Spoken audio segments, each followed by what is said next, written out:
The hook, 100 words. The night Lucien Moretti kissed Amar Cole in front of 200 witnesses, he signed both their death warrants. Within 6 hours, his enemies knew his weakness.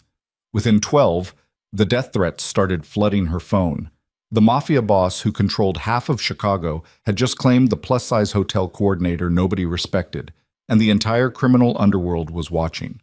When he showed up at her door at midnight with blood on his knuckles and desperation in his eyes, he didn't apologize for destroying her life. He asked one question: "Are you brave enough to love a monster?" Stay until the end, hit like, and comment your city so I can see how far this story travels. The first time Lucien Moretti saw her, he was supposed to be thinking about a shipment of weapons coming through the port in 72 hours and the 3 rival families who would kill to intercept it. The Grand Marquette Hotel lobby moved around him like expensive machinery. Bodyguards flanked both sides. Luxury executives dropped their voices mid-sentence when he passed. Politicians checked their watches nervously near the marble columns. The entire city knew what he was, the Ghost King of Chicago, the man who controlled half the ports on the East Coast and could destroy empires before breakfast without ever raising his voice. Lucien had 20 contracts waiting upstairs, 40 minutes scheduled, no distractions, no delays. Then he heard a woman laugh, not the manufactured kind, not the practiced seduction women performed around powerful men. Real laughter. Warm and loud and so genuinely alive it cut through $10 million worth of interior design like a blade through silk. Lucien stopped walking. His head of security nearly collided with his shoulder. "Sir?" But Lucien wasn't listening anymore.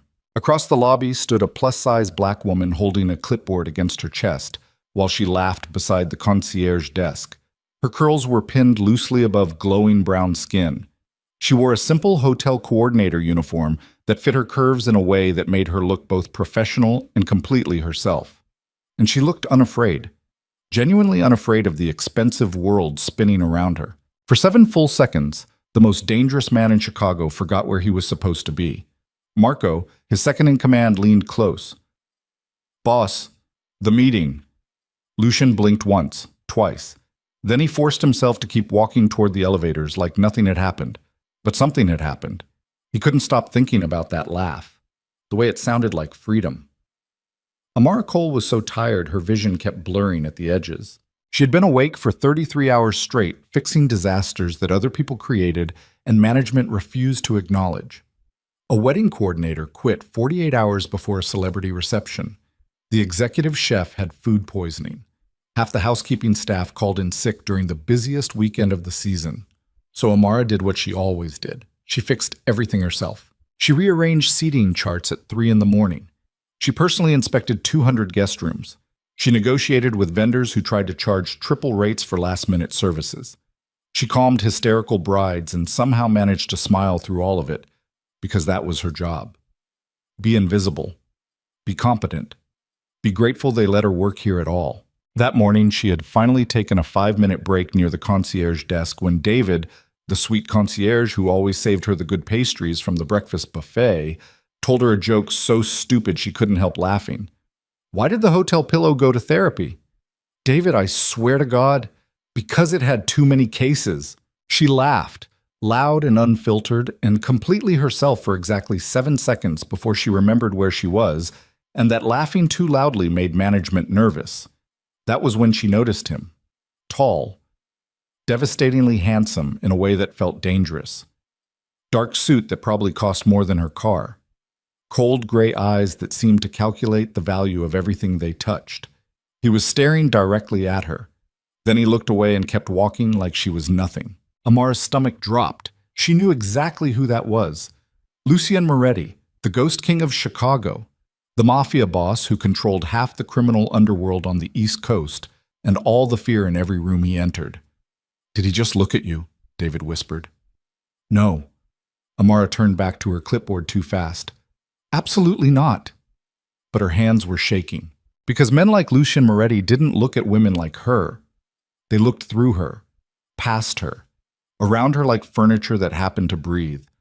She forced herself to focus on work and tried to forget those cold gray eyes that had landed on her face for exactly 3 seconds before dismissing her entirely. Lucian sat through the entire meeting without hearing a single word. Senators discussed policy changes that would benefit his shipping routes. Investors argued percentages on construction projects he was laundering money through. His own captains laid out protection schedules and shipment routes that required his approval. 47 minutes of business that should have consumed his complete attention. Instead, he kept seeing her face, that laugh, that unguarded moment of pure joy. He had spent 15 years surrounded by people who performed for him. Women who altered their personalities depending on what they thought he wanted. Men who measured every word before speaking. An entire city that flinched when he walked past. She hadn't even noticed him at first. She was just herself, laughing loudly in a hotel lobby like she had every right to take up space in the world. "Boss?" Lucian looked up. Marco was watching him with barely concealed concern. "You didn't hear any of that, did you?" "No." Marco's eyebrows lifted. In 12 years of working together, Lucian had never once admitted distraction during a meeting. "Do I need to repeat? Who is the woman working the lobby desk?" Silence dropped over the conference room like a guillotine blade. Marco cleared his throat carefully.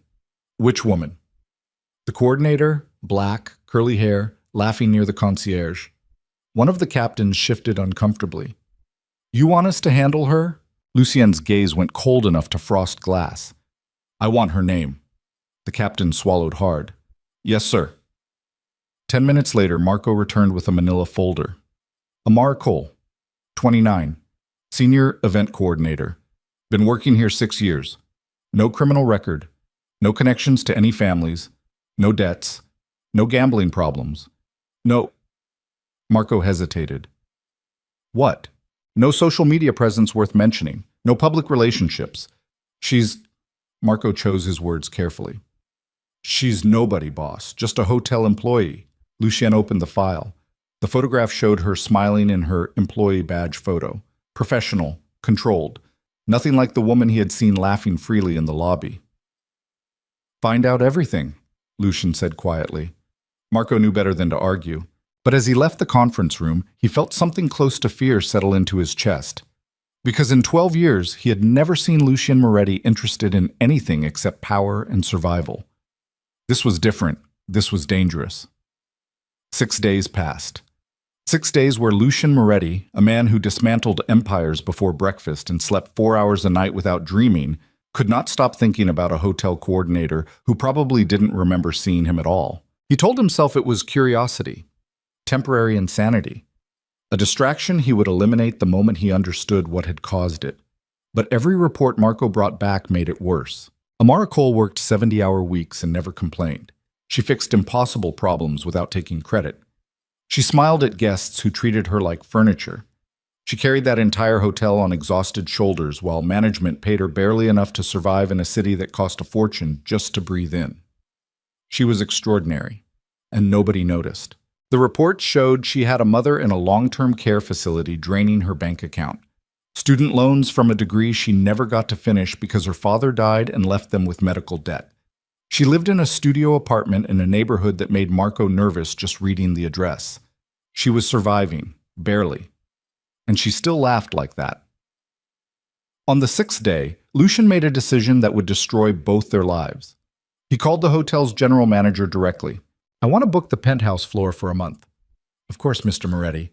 When would you like to..." "Starting tomorrow. Full floor. Private access. I'll be hosting a summit." The GM nearly choked. "A month-long booking would be approximately..." "I'll pay triple your standard rate."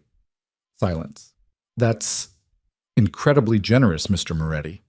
"One condition," Lucien interrupted. "Amara Cole personally oversees every detail." More silence. "I'm sorry?" "Your senior event coordinator. I want her running point on everything." "Mr. Moretti, with all respect, Miss Cole usually handles smaller events. For something of this magnitude, I would typically assign our executive..." "Those are my terms." The GM stammered agreement 30 seconds later. Lucien ended the call and stared at the Chicago skyline spreading beneath his office windows like a kingdom built on broken bones. Marco appeared in the doorway looking genuinely concerned. "Boss, what are you doing?" "Securing a venue." "You just paid $4 million to work with a woman you've never spoken to." "Your point?" My point is you don't do this. Marco's voice dropped carefully. You don't chase women. You don't create complications, and you definitely don't put civilians in your world where they can get hurt. Lucian said nothing, because Marco was absolutely right. This was dangerous, reckless, the kind of mistake that got people killed in his world. But Lucien could not remember the last time he had felt anything resembling interest in his own life. Everything was violence and strategy and cold business transactions. He had perfected the art of feeling nothing at all, until he heard her laugh. Set up the meeting, Lucien said quietly. Marco left without another word, but they both knew this was going to end badly. Amara was reviewing catering contracts for a corporate event when her supervisor called her into the office. Congratulations, Karen said without looking up from her computer screen. For what? You just got assigned the Moretti account. Amara's blood went cold. The what? Lucien Moretti, entire penthouse floor for a month. He specifically requested you by name. The room tilted sideways. Why would he request me? I don't know and I don't care. This booking is worth more than our entire quarterly revenue. Do not screw this up. Karen finally looked at her. I mean it, Amara. This is the biggest opportunity this hotel has ever had. If you embarrass us in any way, I won't. But her voice sounded distant, even to herself. Karen handed her a thick file folder. First meeting is tomorrow at 9 a.m., penthouse conference room. Dress professionally. Amara left the office holding the folder against her chest like a shield. Her hands were shaking. She knew what this was. Men like Lucien Moretti didn't request random hotel coordinators for legitimate business reasons. This was a game, a power play. Maybe he had seen her that morning in the lobby and decided she would be amusing to play with for a month before discarding her. Rich men did that sometimes. Powerful men did it even more. Especially to women like her. Women they thought nobody would miss. Women they could control. Amara spent that entire evening researching everything she could find about Lucien Moretti, Mafia boss, criminal empire spanning 6 states, suspected involvement in 86 unsolved cases ranging from racketeering to murder. No convictions, no weakness anybody had ever found, no mercy. She found exactly one photograph of him smiling. He was 16 years old, standing beside his father outside a restaurant that burned down 3 days later with 7 rival family members inside. Amara closed her laptop. She thought about quitting, walking away. Protecting herself before this situation became something she couldn't escape, but she needed this job desperately. She had medical bills for her mother's care facility, student loans that crushed her every month, a life that balanced on the edge of financial disaster constantly. Walking away from this biggest booking in hotel history would destroy her career. Karen had made that clear without saying it directly, so she would do what she always did. Stay invisible. Stay professional. Survive. The next morning, Amara arrived at the penthouse conference room exactly 3 minutes early, wearing her most conservative suit, black, professional, designed to make her disappear into the background. 2 bodyguards flanked the double doors. Amara Cole, she said quietly. I have a meeting with... Go ahead. The doors opened before she could finish speaking. The conference room was massive, floor-to-ceiling windows overlooking Chicago like a kingdom, leather furniture worth more than her yearly salary.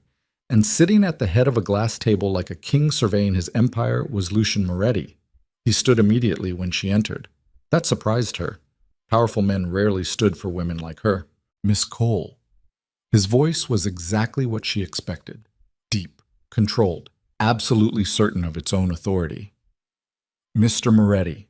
She walked forward on legs that felt like water underneath her. Up close, he was even more devastating than she remembered.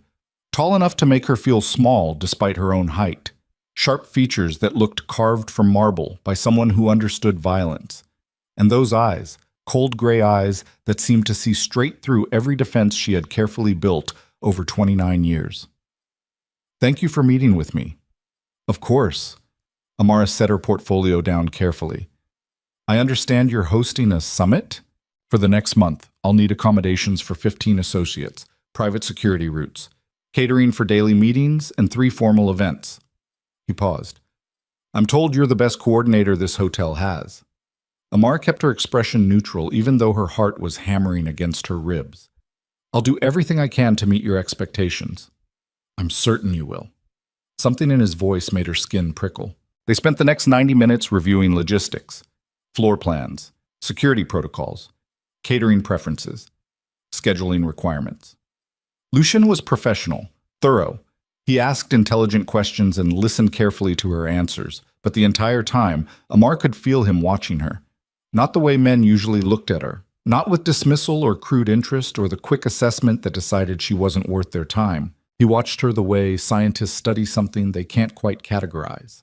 Like he was trying to solve a puzzle she didn't know she represented. "Is there anything else you need from me?" she asked finally. "Just one thing." Amara waited. Lucian leaned back slightly. "Why do you stay?" "Excuse me? You're overqualified for this position. You work twice the hours for half the recognition. Management treats you poorly." His eyes never left hers. "Why stay?" Amar's throat tightened. "That's personal. So we're keeping things professional. Aren't we supposed to?" Something that might have been amusement touched his expression. "Yes, we are." He stood. The meeting was clearly over. Amara gathered her materials quickly. She was almost to the door when he spoke again. "Miss Cole." She turned. "Thank you." "For what?" "For laughing." Amara froze. "What?" But Lucian had already turned back to the windows, dismissing her without another word. She left the conference room with her pulse hammering in her throat and confusion spinning through her head. What the hell did that mean? The first week was brutal. Lucian's associates arrived in waves. Dangerous-looking men in expensive suits who spoke in careful euphemisms and watched her like she might be concealing weapons. She coordinated everything perfectly. Meals delivered precisely on time, rooms cleaned to military standards, security routes that never crossed paths with regular hotel guests. She barely slept. Every detail had to be flawless because she knew exactly what would happen if she failed. Men like Lucian Moretti didn't accept excuses. They eliminated problems.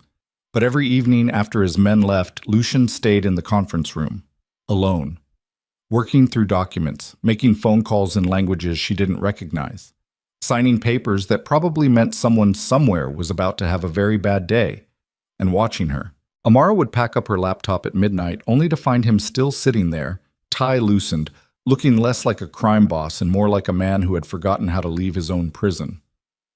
"You should go home," he said one night. "So should you." "I live here now." "That's not healthy."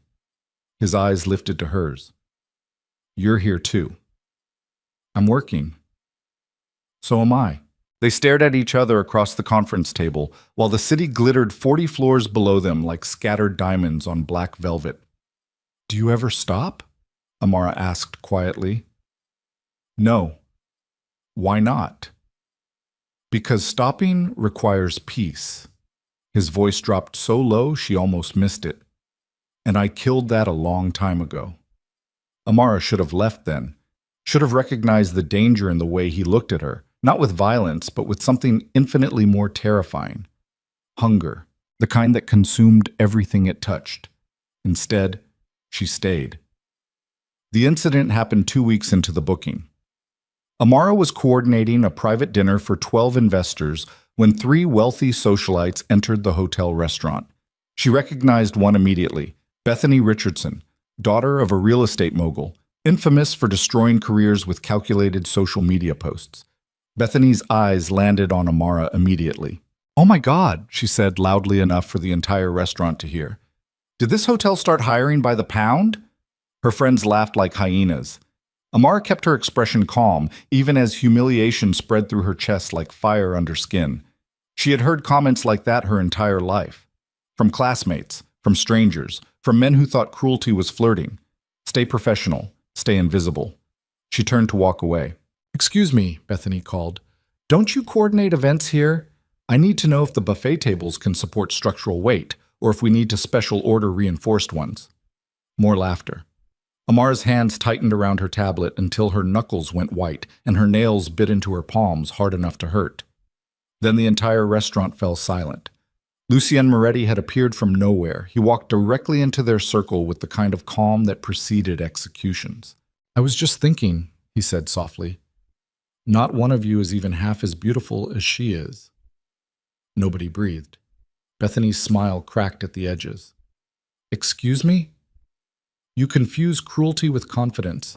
Lucian's voice never rose above conversational. That usually happens when a person possesses very little of either. Do you know who my father— Your father owns 17 properties in this city. I own his loans. Lucien stepped closer. Would you like to test how quickly I can bankrupt your entire family? Bethany went pale. That's what I thought. He glanced at her friends. Leave. They vanished in under 10 seconds. The restaurant remained frozen. Lucien walked past Amara without looking at her, without waiting for gratitude or acknowledgement. He simply returned to his private dining table like nothing had happened. But Amara stood there with her pulse hammering in her throat and something hot and terrifying spreading through her chest. Nobody had ever defended her like that. Nobody had ever looked at cruel women and called them exactly what they were. She forced herself to finish coordinating the dinner, to smile professionally, to pretend her entire world hadn't just tilted sideways. At midnight, she found a note on her laptop. Nobody deserves to be spoken to that way, especially not you. LM. Amara stared at the note for 20 full minutes. Then she did something incredibly stupid. She knocked on the conference room door. Come in? Lucien was alone, jacket discarded, shirt sleeves rolled up, looking exhausted in a way she had never seen him look during business hours. You didn't have to do that, Amara said quietly. I know. It'll cause problems for you. It won't.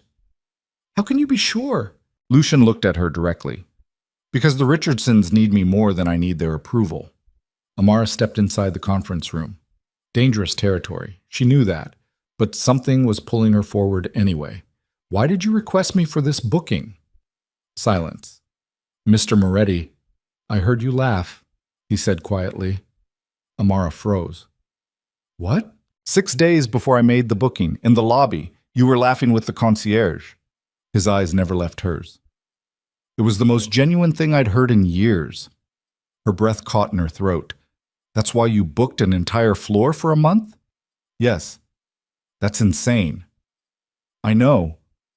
They stared at each other across the dim conference room while Chicago spread beneath them like a kingdom built on broken things and blood money. You don't know me, Amara whispered. Not yet. This can't happen. I know that too. But neither of them moved. The air between them felt electric, dangerous, like standing at the edge of a cliff knowing the fall would kill you, but being unable to step backward anyway. Lucien stood slowly. Amara should have left, should have run.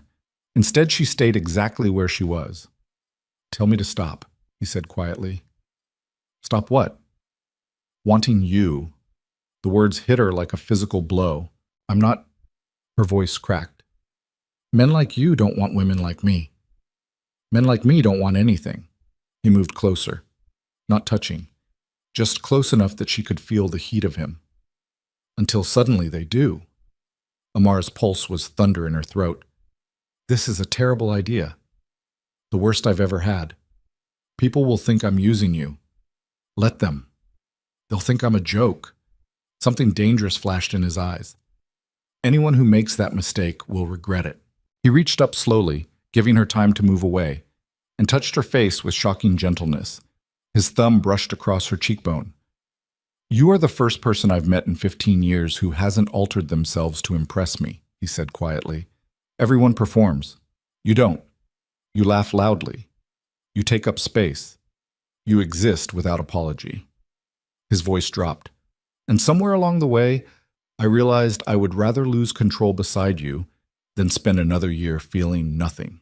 Amara could barely breathe. This was insane. Reckless. The kind of moment that destroyed lives and careers and futures. She should walk away. End this before it started. Instead, she heard herself whisper, I'm terrified of you. Good. You should be. I don't want to be owned. I would never survive trying to cage you. And then he kissed her. Not carefully. Not like a man testing boundaries. A deep, consuming kiss that carried every sleepless night, every restrained glance, every feeling the Mafia boss had buried beneath 15 years of violence and power and absolute control. Amara grabbed his shirt and kissed him back with everything she had been holding inside for 2 weeks. For one breathless moment, The most feared man in Chicago looked less dangerous than he did hopelessly human. Then Amara's phone rang. They broke apart instantly. She answered without thinking. "This is Amara." "Miss Cole." Her supervisor's voice was ice. "We need to discuss your inappropriate relationship with a guest immediately. My office. Now." Amara's blood went cold. Someone had seen them. Someone had already reported them. She looked at Lucian. His expression had gone completely empty. The brutal Mafia boss sliding back into place like armor. "I'll handle it," he said quietly. "No." Amara stepped back. "I'll handle it myself." "Amara, this is my career. My life. I'll handle it." She left the conference room before he could argue. But as she walked toward the elevator with her career crumbling and her heart hammering and her lips still burning from his kiss, she realized something terrifying.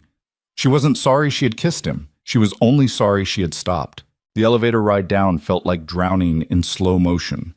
Amara stared at her reflection in the polished steel doors. Her lips were still swollen from his kiss. Her hands were shaking.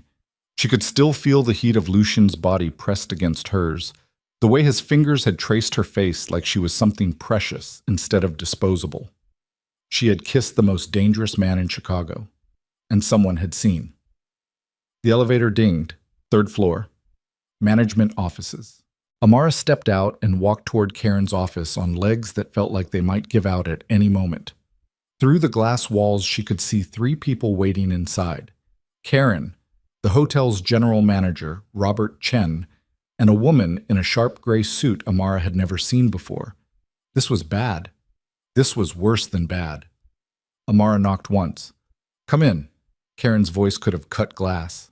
The office felt smaller than usual, suffocating.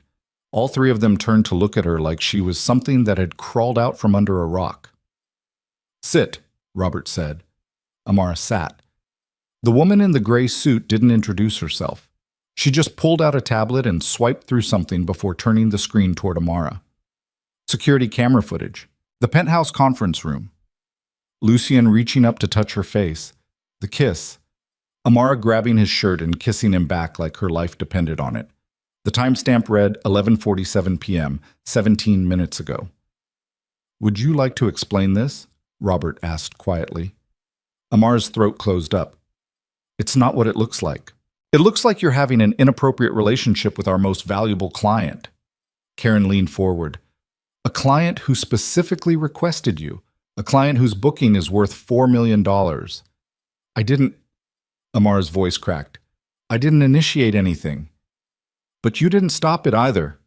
The woman in the gray suit finally spoke. Her voice was cold, professional. "I'm Jennifer Morris, Hotel Legal Counsel. And right now, Miss Cole, you represent a significant liability." Amara felt ice spread through her chest. "I've done my job perfectly. Every detail of this booking has been flawless. Your job doesn't include sleeping with guests." "I haven't slept with anyone." "Yet." Jennifer swiped to another image. Lucian's hand against Amara's face. The tenderness in that gesture was somehow more damning than the kiss itself. "This is a textbook fraternization violation, and given Mr. Moretti's reputation, it creates serious legal exposure for the hotel." "What does that mean?" Robert cleared his throat. "It means if anything happens to you, if you claim harassment, if you get hurt, if this relationship goes badly, the hotel becomes liable. We become responsible for putting you in proximity to a dangerous man." Understanding crashed over Amara like cold water. They didn't care about her. They cared about protecting themselves. "So what are you saying?"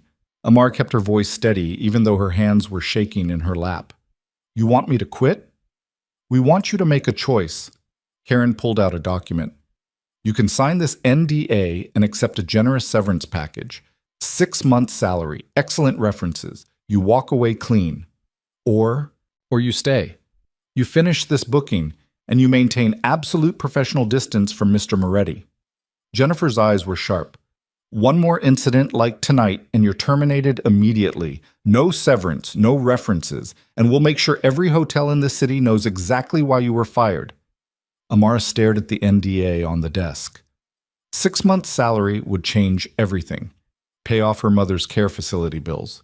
Give her breathing room to find something better. But it would also mean running, letting them intimidate her into silence, proving that women like her didn't belong in rooms with men like Lucien Moretti. "I'll stay," Amara said quietly. Karen's expression hardened. "Then you need to understand something. Mr. Moretti is a client, nothing more. If we see any sign, any indication that this relationship continues, you're done. Do you understand?" "Perfectly." "Good." Robert stood. "You're dismissed." Amara left the office feeling like she'd been hollowed out with a knife. It was 12:43 a.m. when she finally made it back to her apartment. The studio was small, cramped, the kind of place where you could touch 3 walls without moving. But it was hers, the only space in the entire city where nobody could tell her she didn't belong. She dropped her bag by the door and leaned against the wall. Then she started shaking, not crying, just shaking like her body was trying to process everything that had happened and couldn't figure out how. She had kissed him. She had kissed Lucien Moretti, and it had felt like coming alive after years of holding her breath, and now she could never touch him again. Her phone buzzed. Unknown number.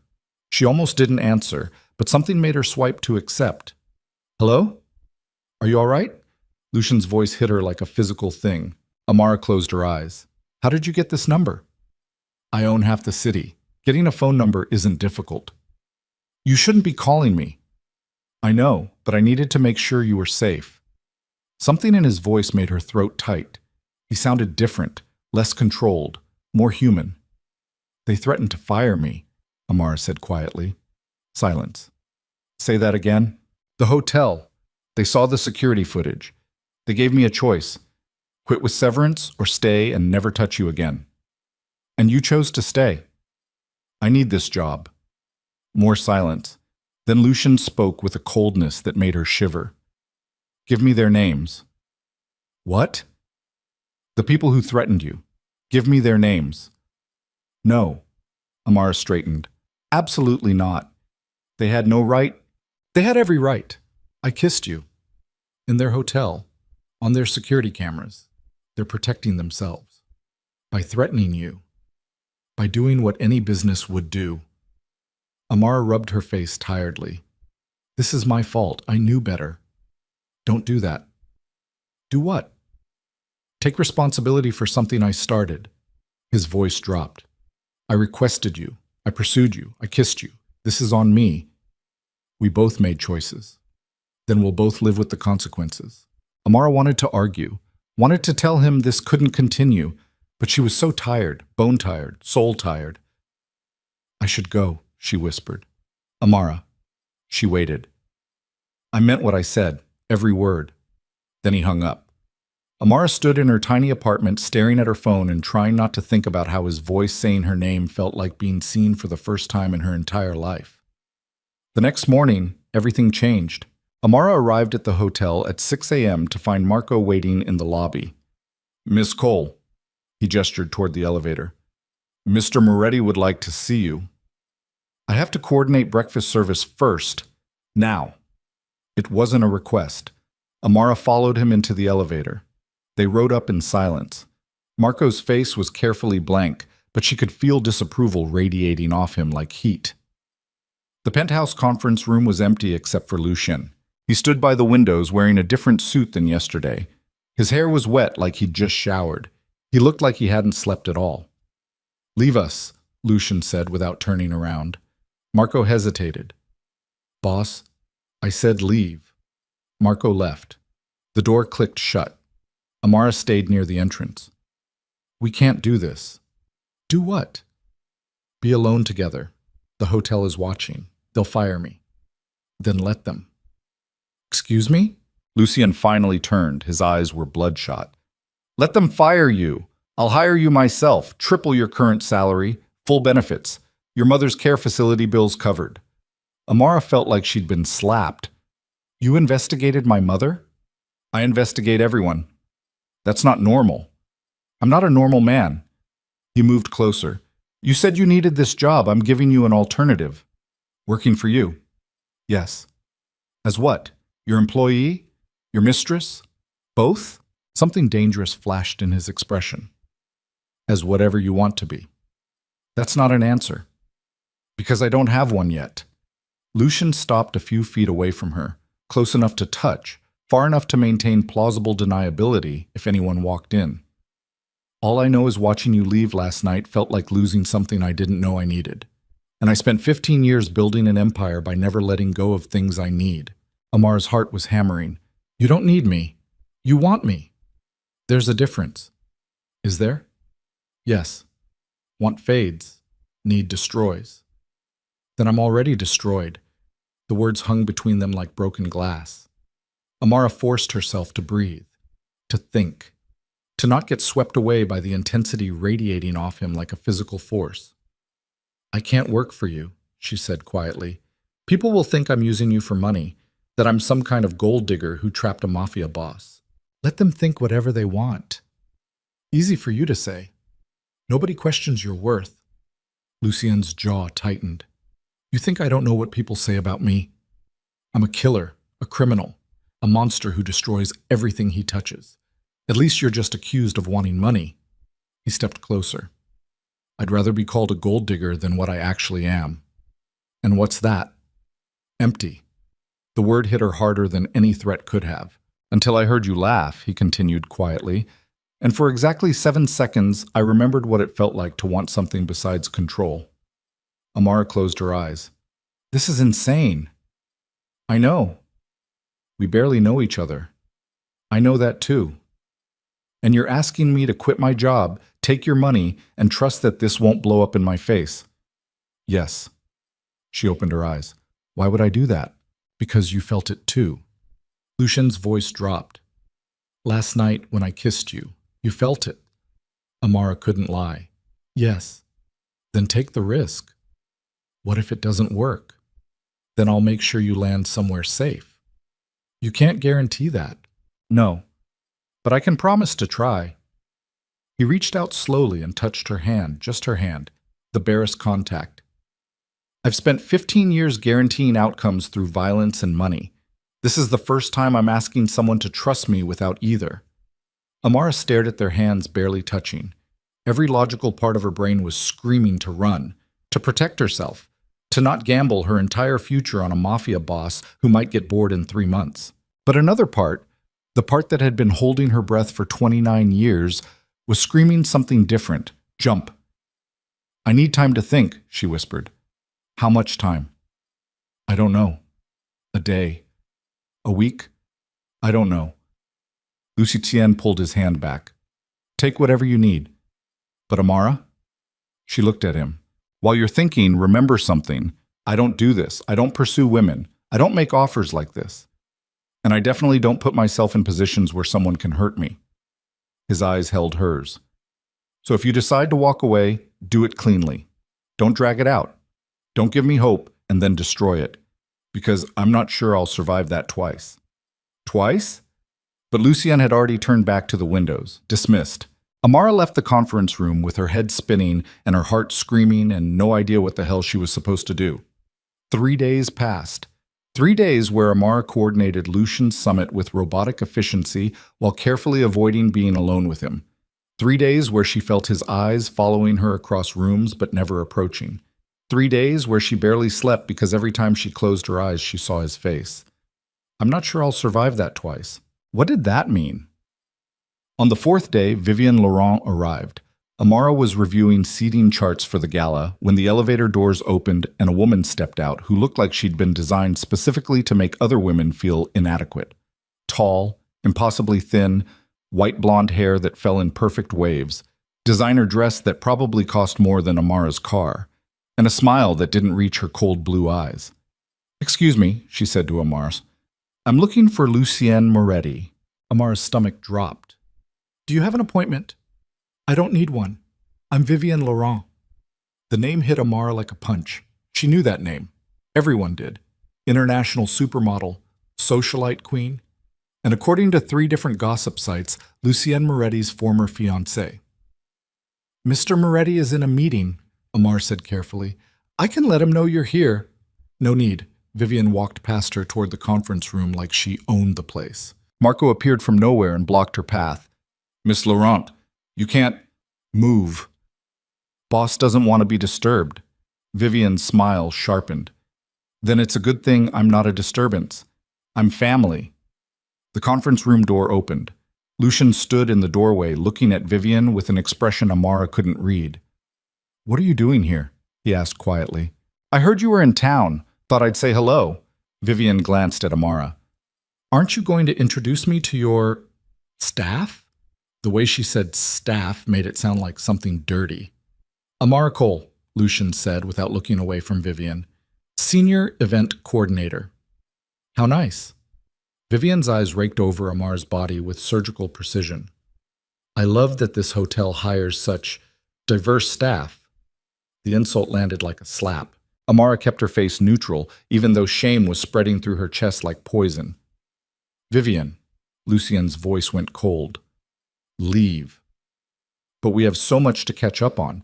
It's been, what, 2 years since you called off our engagement?" She moved closer to him. "I've missed you." "No, you haven't. You don't know what I feel." "Yes, I do. You feel entitled to something I never promised you." Vivian's smile cracked slightly. "Is that any way to talk to the woman you almost married?" "I didn't almost marry you. I made a business arrangement with your father that fell through." Lucien's expression was carved from ice.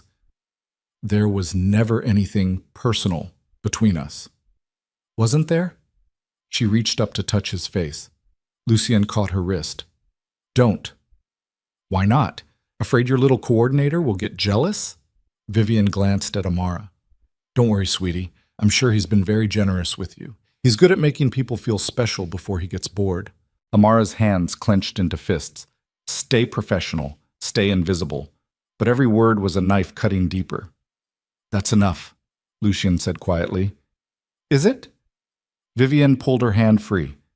"Or are we just getting started?" She looked at Amara directly. "You should know something about the man you're working for. He doesn't do relationships. He does transactions. And right now, you're just the newest thing he's decided to acquire." Her smile was poison. "Give it 3 months, maybe 6 if you're lucky. Then he'll get bored and move on to someone more appropriate." Amara felt something crack inside her chest, because part of her had been thinking the exact same thing.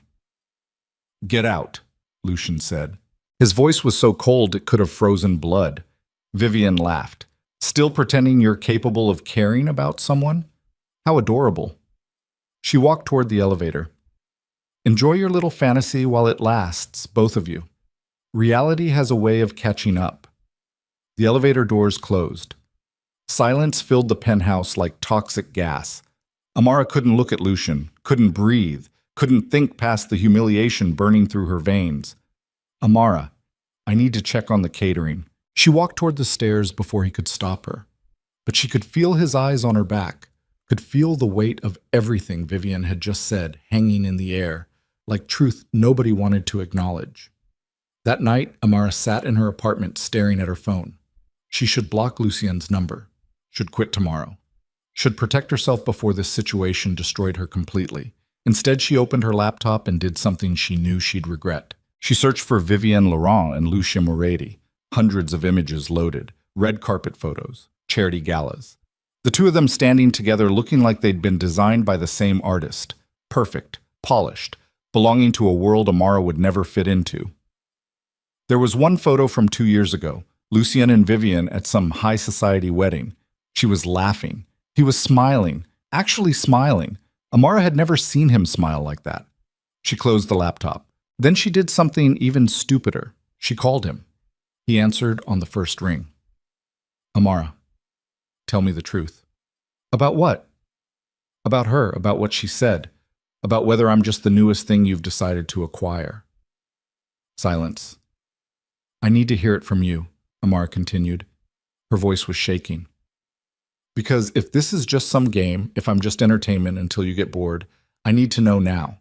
Before I do something stupid like believe you actually want me." "I was engaged to her," Lucien said quietly. 3 years ago. Our fathers arranged it. Political alliance between families. I went along with it because I didn't care who I married.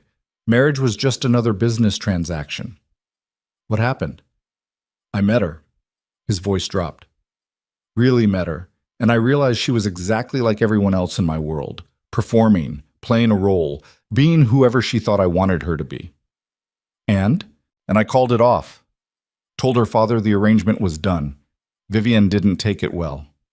Amara swallowed hard. Do you still love her? I never loved her. I don't think I'm capable of that. The words felt like a knife twisting in her chest. Then what am I? A mistake. Amara's breath caught. You're the mistake I'm making, Lucian continued, because I should walk away from you. I should let you live your life without dragging you into mine. But I can't, because when I heard you laugh, I remembered what it felt like to want something besides power. And I'm selfish enough to destroy both of us, just to feel that again. That's not love. No, it's worse. It's need. Amara closed her eyes. I don't want to be needed like that, like an addiction, like something you'll consume until there's nothing left. Then walk away. Is that what you want? What I want doesn't matter. This isn't about me. His voice was rough, raw. This is about you deciding if you're brave enough to risk everything on a man who might not be capable of giving you what you deserve. And what do I deserve? Someone who knows how to love you without destroying you. Tears burned behind Amara's eyes. Why are you saying this? Because Vivian was right about one thing. Reality does catch up. And the reality is I'm a monster who ruins everything he touches. You should run from me. You should block this number and forget I exist. You should choose safety. But I'm hoping you won't. Amara pressed her hand against her mouth to keep from making a sound. I have to go, she whispered. She hung up before he could respond. Then she sat in her dark apartment and cried for the first time in years. Not because Lucien had hurt her, but because she was starting to realize she was going to choose him anyway. The gala was in 3 days. 3 days where Amara threw herself into work with desperate intensity. 3 days where she avoided Lucien except for necessary meetings. 3 days where she felt like she was standing on the edge of a cliff, waiting to either jump or be pushed. The hotel was buzzing with preparation. Politicians arriving. Celebrities checking in. Crime families disguised as businessmen filling the restaurants and bars. Amara coordinated everything with mechanical precision. Until the night before the gala, when she made a mistake. She was walking past one of the hotel bars at midnight when she heard voices she recognized. Lucien's captains. 3 of them sitting in a corner booth, drinking, talking. Boss is distracted, one of them said. Never seen him like this. It's the girl. What girl? The coordinator. The one he's been watching like she's the only thing in the room. Amara froze in the hallway. Vivian was here yesterday. She's spreading rumors, saying the girl's using him for money. Is she? Don't know. Don't care. What I care about is Boss making stupid decisions because he can't think straight around her. You think she's dangerous? I think anyone who distracts him right now is dangerous. We got 3 families looking for weakness. The shipment coming through next week, Santos trying to move into our territory. A pause. This is the worst possible time for Boss to be falling for some civilian. So what do? We remove the distraction. Amara's blood went cold. I mean we make it clear she's not welcome. We scare her off before she gets Boss killed. Footsteps behind her. Amara spun around. Marco stood there looking at her with an expression she couldn't read. You should go home, Miss Cole, he said quietly. I know what you heard, and I know what you're thinking, but those men don't speak for Boss. They speak for themselves. Are they going to hurt me? No, because I won't let them. Marco stepped closer. But I need you to understand something. You're dangerous, not because of who you are, because of what you make him. What does that mean? It means for the first time in 15 years, Lucien Moretti cares about something more than survival. And in our world, caring is weakness. Marco's eyes were hard. So you have a choice. You can walk away and let him go back to being the man who keeps us all alive. Or you can stay and watch what happens when monsters fall in love. What happens? Everyone dies. Marco walked past her toward the bar. Amara stood in the empty hallway with her heart pounding and finally understood what she was really choosing. Not safety versus risk, not love versus fear, life versus survival. Because Lucien had been surviving for 15 years, and she had been surviving for 29. And maybe that was enough for some people. But Amara was so tired of just surviving. She wanted to live, even if it killed her. She pulled out her phone and texted him. "Tomorrow night, after the gala. We need to talk." His response came 30 seconds later. "I'll be waiting." Amara walked to her car, knowing everything was about to change. Knowing she was about to cross a line she could never uncross. Knowing that tomorrow night she was either going to choose the most dangerous man in Chicago or lose the first person who had ever made her feel like she deserved to take up space in the world. There was no good choice. There was only the truth. She was falling for a monster. And she was terrified it might be the first real thing she'd ever felt. The gala night arrived like a storm nobody was prepared for. Amara had been awake for 41 hours straight, making sure every detail was flawless. Crystal chandeliers hung like frozen starlight above the ballroom. Gold accents caught the light from 1,000 angles. White lilies filled arrangements that cost more than most people made in a year. 300 guests would arrive in less than an hour. Politicians, celebrities, and crime syndicates disguised as legitimate businessmen. Her masterpiece. Her last night before everything changed. She stood in the empty ballroom wearing a simple black dress management had approved. Professional, modest, designed to help her disappear into the background while she coordinated the evening. Her hair was pulled back tight, minimal makeup, nothing that would draw attention, but her hands were shaking. Tonight she would tell Lucien her decision.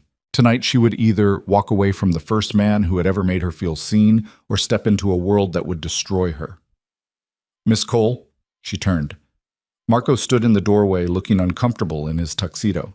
Behind him, hotel security was setting up final checkpoints. "Everything's ready," Amara said. "Catering staff briefed. Security routes confirmed. Timing locked down." "That's not why I'm here." Marco moved closer. His voice dropped. "Boss wanted me to give you something." He held out a small black box. Amara stared at it. "I can't accept gifts from guests." "It's not a gift. It's a choice." Marco opened the box. Inside was a key card, hotel penthouse suite, and a handwritten note. "After tonight, come upstairs or don't.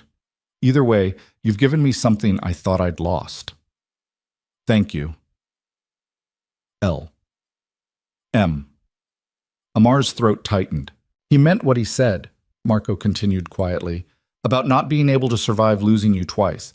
So if you're planning to walk away, do it clean. Don't give him hope and then destroy it." "What happened the first time?" Marco's expression went carefully blank. "That's not my story to tell." He left before she could ask anything else. Amara stood alone in the ballroom holding the key card and trying not to think about what it meant that Lucien Moretti, a man who controlled empires, was giving her the power to break him. The guests started arriving at 7. Amara moved through the crowd like a ghost, fixing problems before anyone noticed them. A senator's wine glass refilled instantly. A celebrity's dietary restriction accommodated without fuss. Security routes adjusted when an unexpected guest arrived. She was everywhere and nowhere, invisible. Exactly how she'd learned to survive. At 8:30, Lucien entered the ballroom. The entire room shifted, conversations quieted, people turned, not because he demanded attention, because his presence demanded acknowledgement whether he wanted it or not. He wore a black tuxedo that fit him like it had been designed specifically to make women forget how to breathe. His hair was perfectly styled. His face was the cold mask everyone expected. The ghost king of Chicago surveying his kingdom. His eyes found Amara immediately. For exactly 3 seconds, the mask slipped. She saw everything he was feeling: hunger, fear, hope, desperation. Then the mask returned and he turned to greet a congressman like nothing had happened. But Amara's hands were shaking so hard she had to press them against her tablet to keep anyone from noticing. The evening progressed with mechanical precision. Dinner was served. Speeches were made. Politicians praised Lucien's business investments, while crime bosses smiled and pretended they were legitimate. Money exchanged hands in whispered conversations. Alliances were built. Territories were negotiated. Amar coordinated everything from the shadows.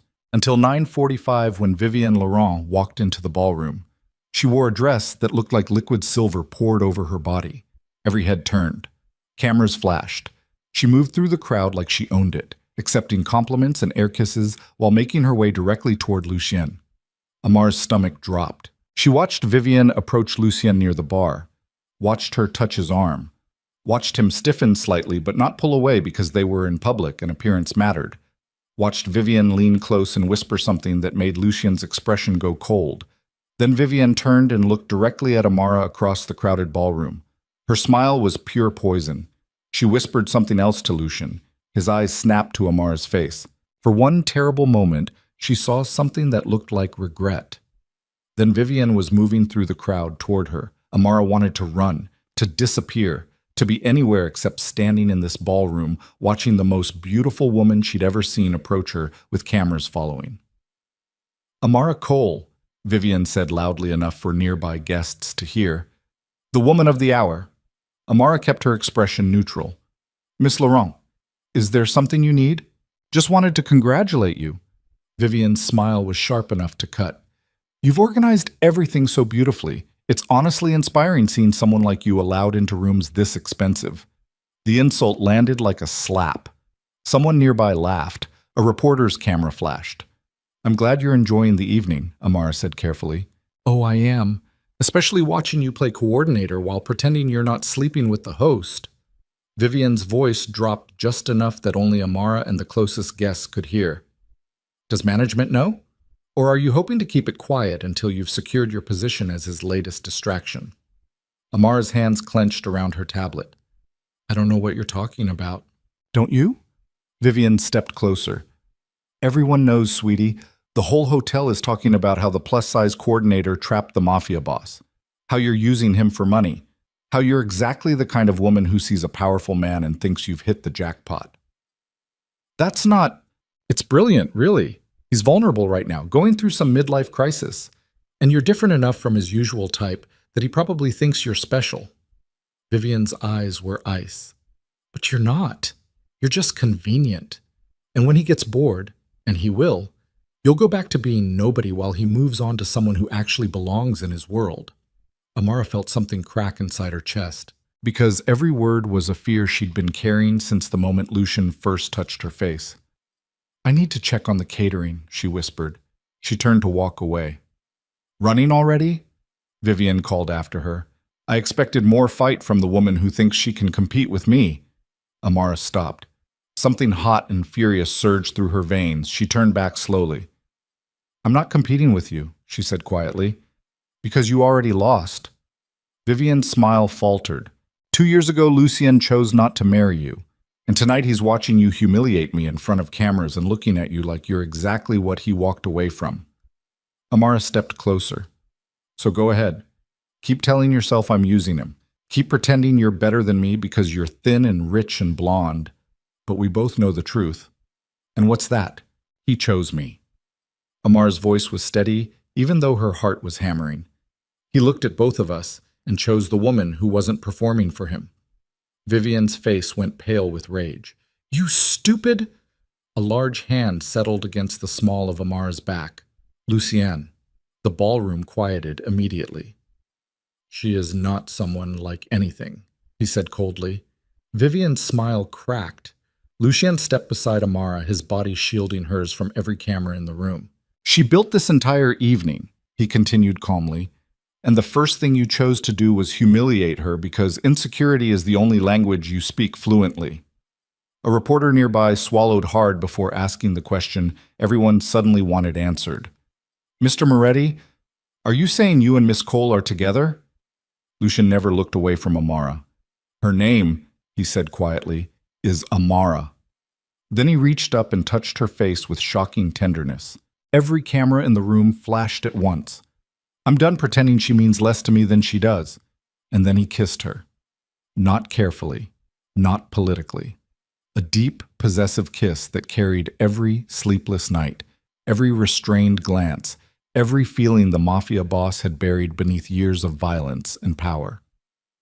Amara grabbed his jacket and kissed him back in front of the cameras, the socialites, and the entire city that once told her she didn't belong beside a man like him. For one breathtaking moment, the feared Mafia boss looked less dangerous than he did hopelessly in love.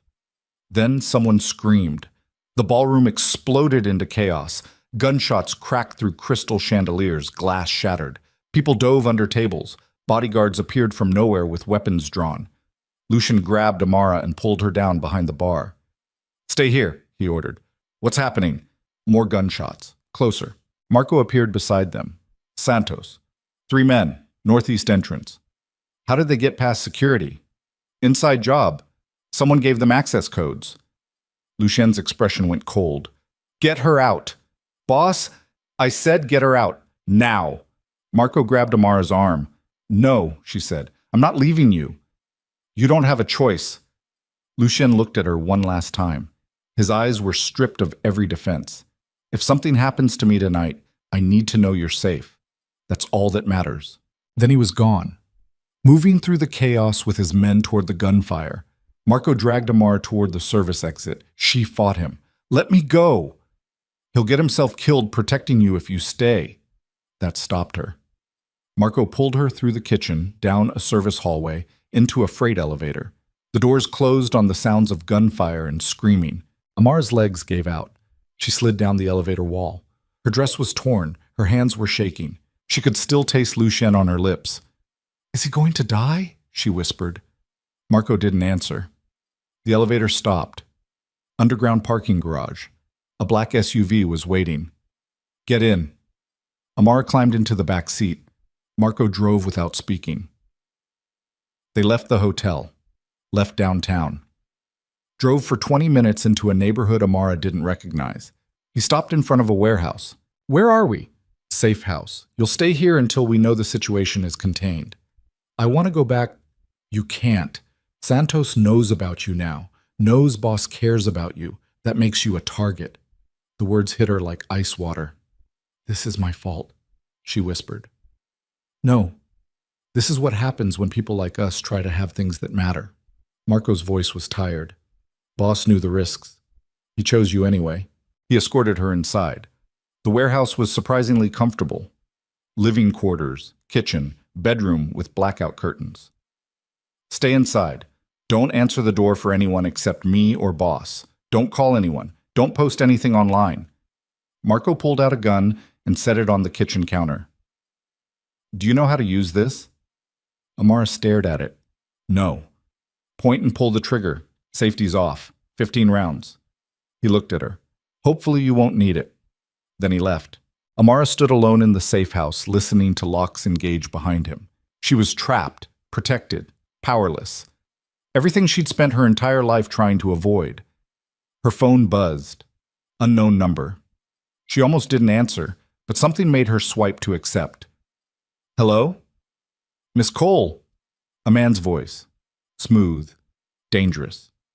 My name is Santos, and you and I need to have a conversation about Lucien Moretti. Amara's blood went cold. How did you get this number? I get everything I want eventually. Right now what I want is your help. I'm not helping you with anything. Not even to save his life? Silence. That's what I thought. Santos sounded amused. Here's what's going to happen. You're going to meet me tomorrow at noon, alone, and you're going to give me information about Moretti's operations. I don't know anything about his operations. But you know him, you know his weaknesses, you know what he cares about.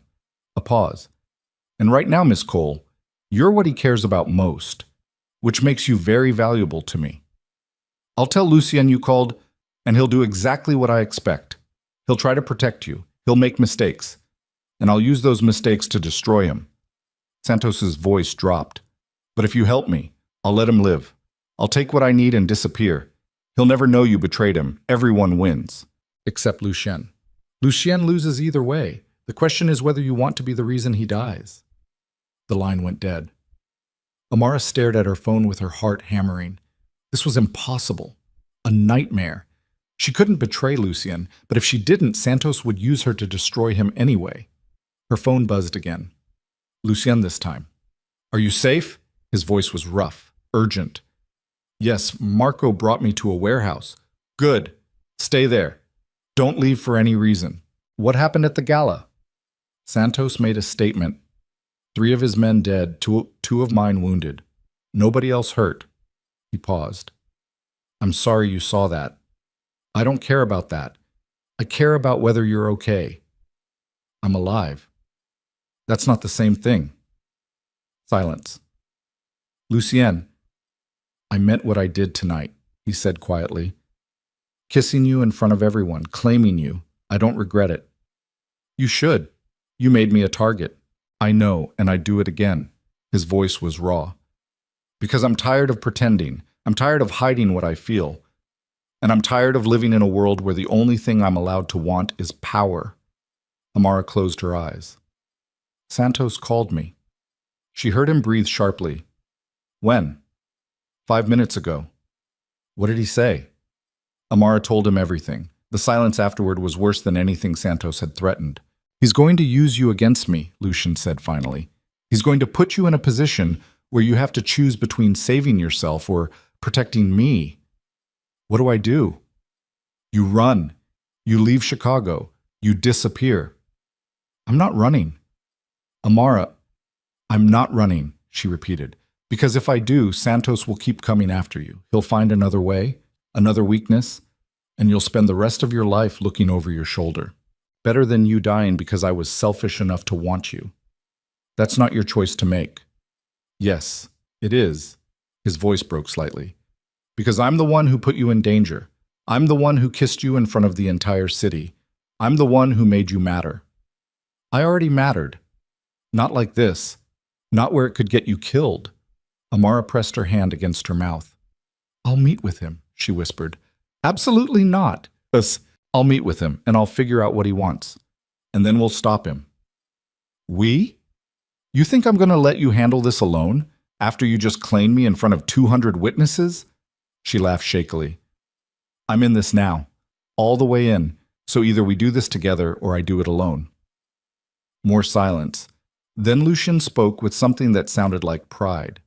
You're the bravest person I've ever met. I'm terrified. That's what makes it brave.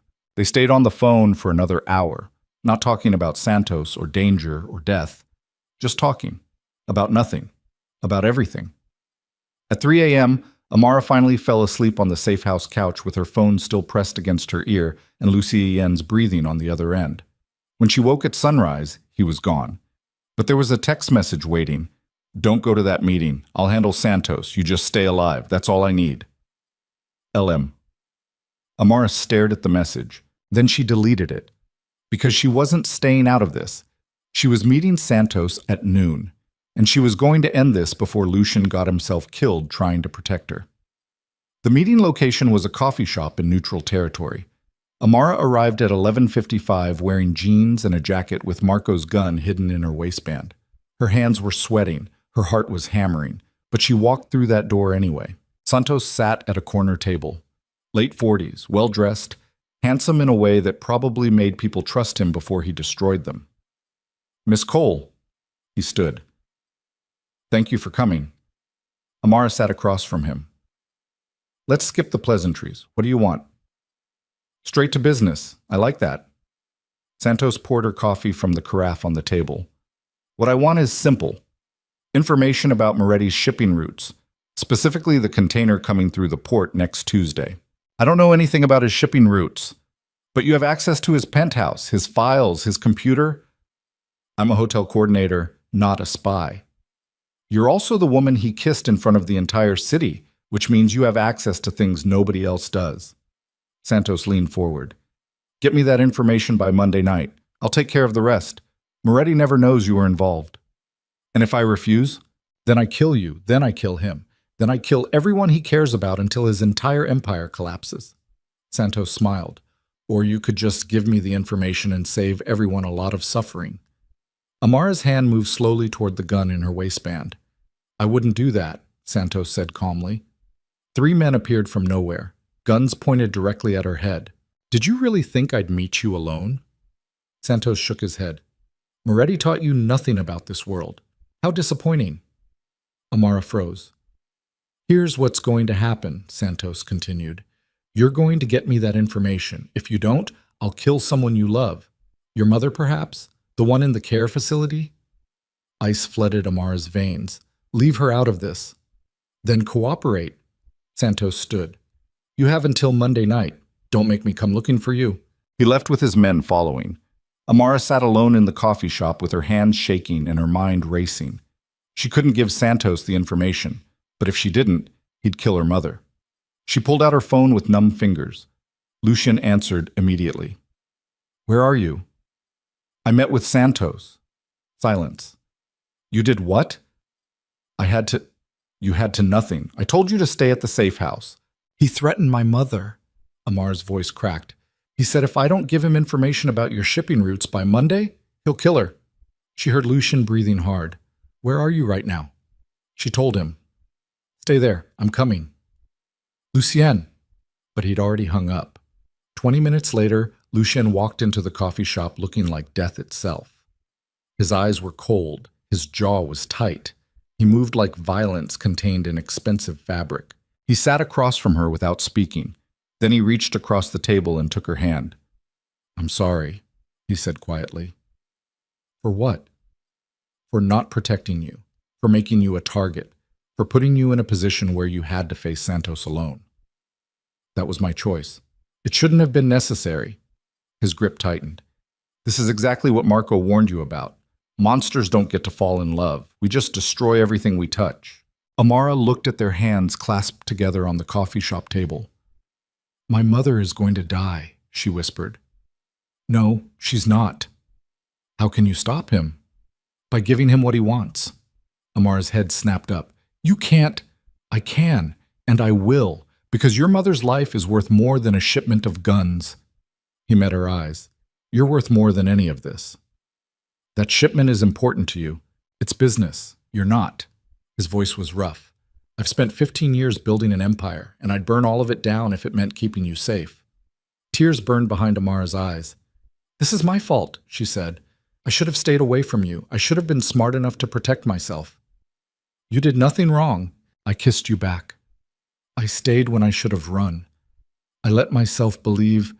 Her voice broke. I let myself believe someone like you could actually want someone like me.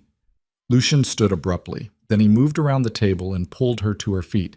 Listen to me very carefully, he said quietly. I have wanted you since the moment I heard you laugh. I have wanted you through every meeting, every conversation, every moment I've been pretending I didn't. And kissing you in front of the entire city wasn't a mistake. It was the first honest thing I've done in 15 years. But no buts, no self-doubt, no believing you're not enough. He cupped her face.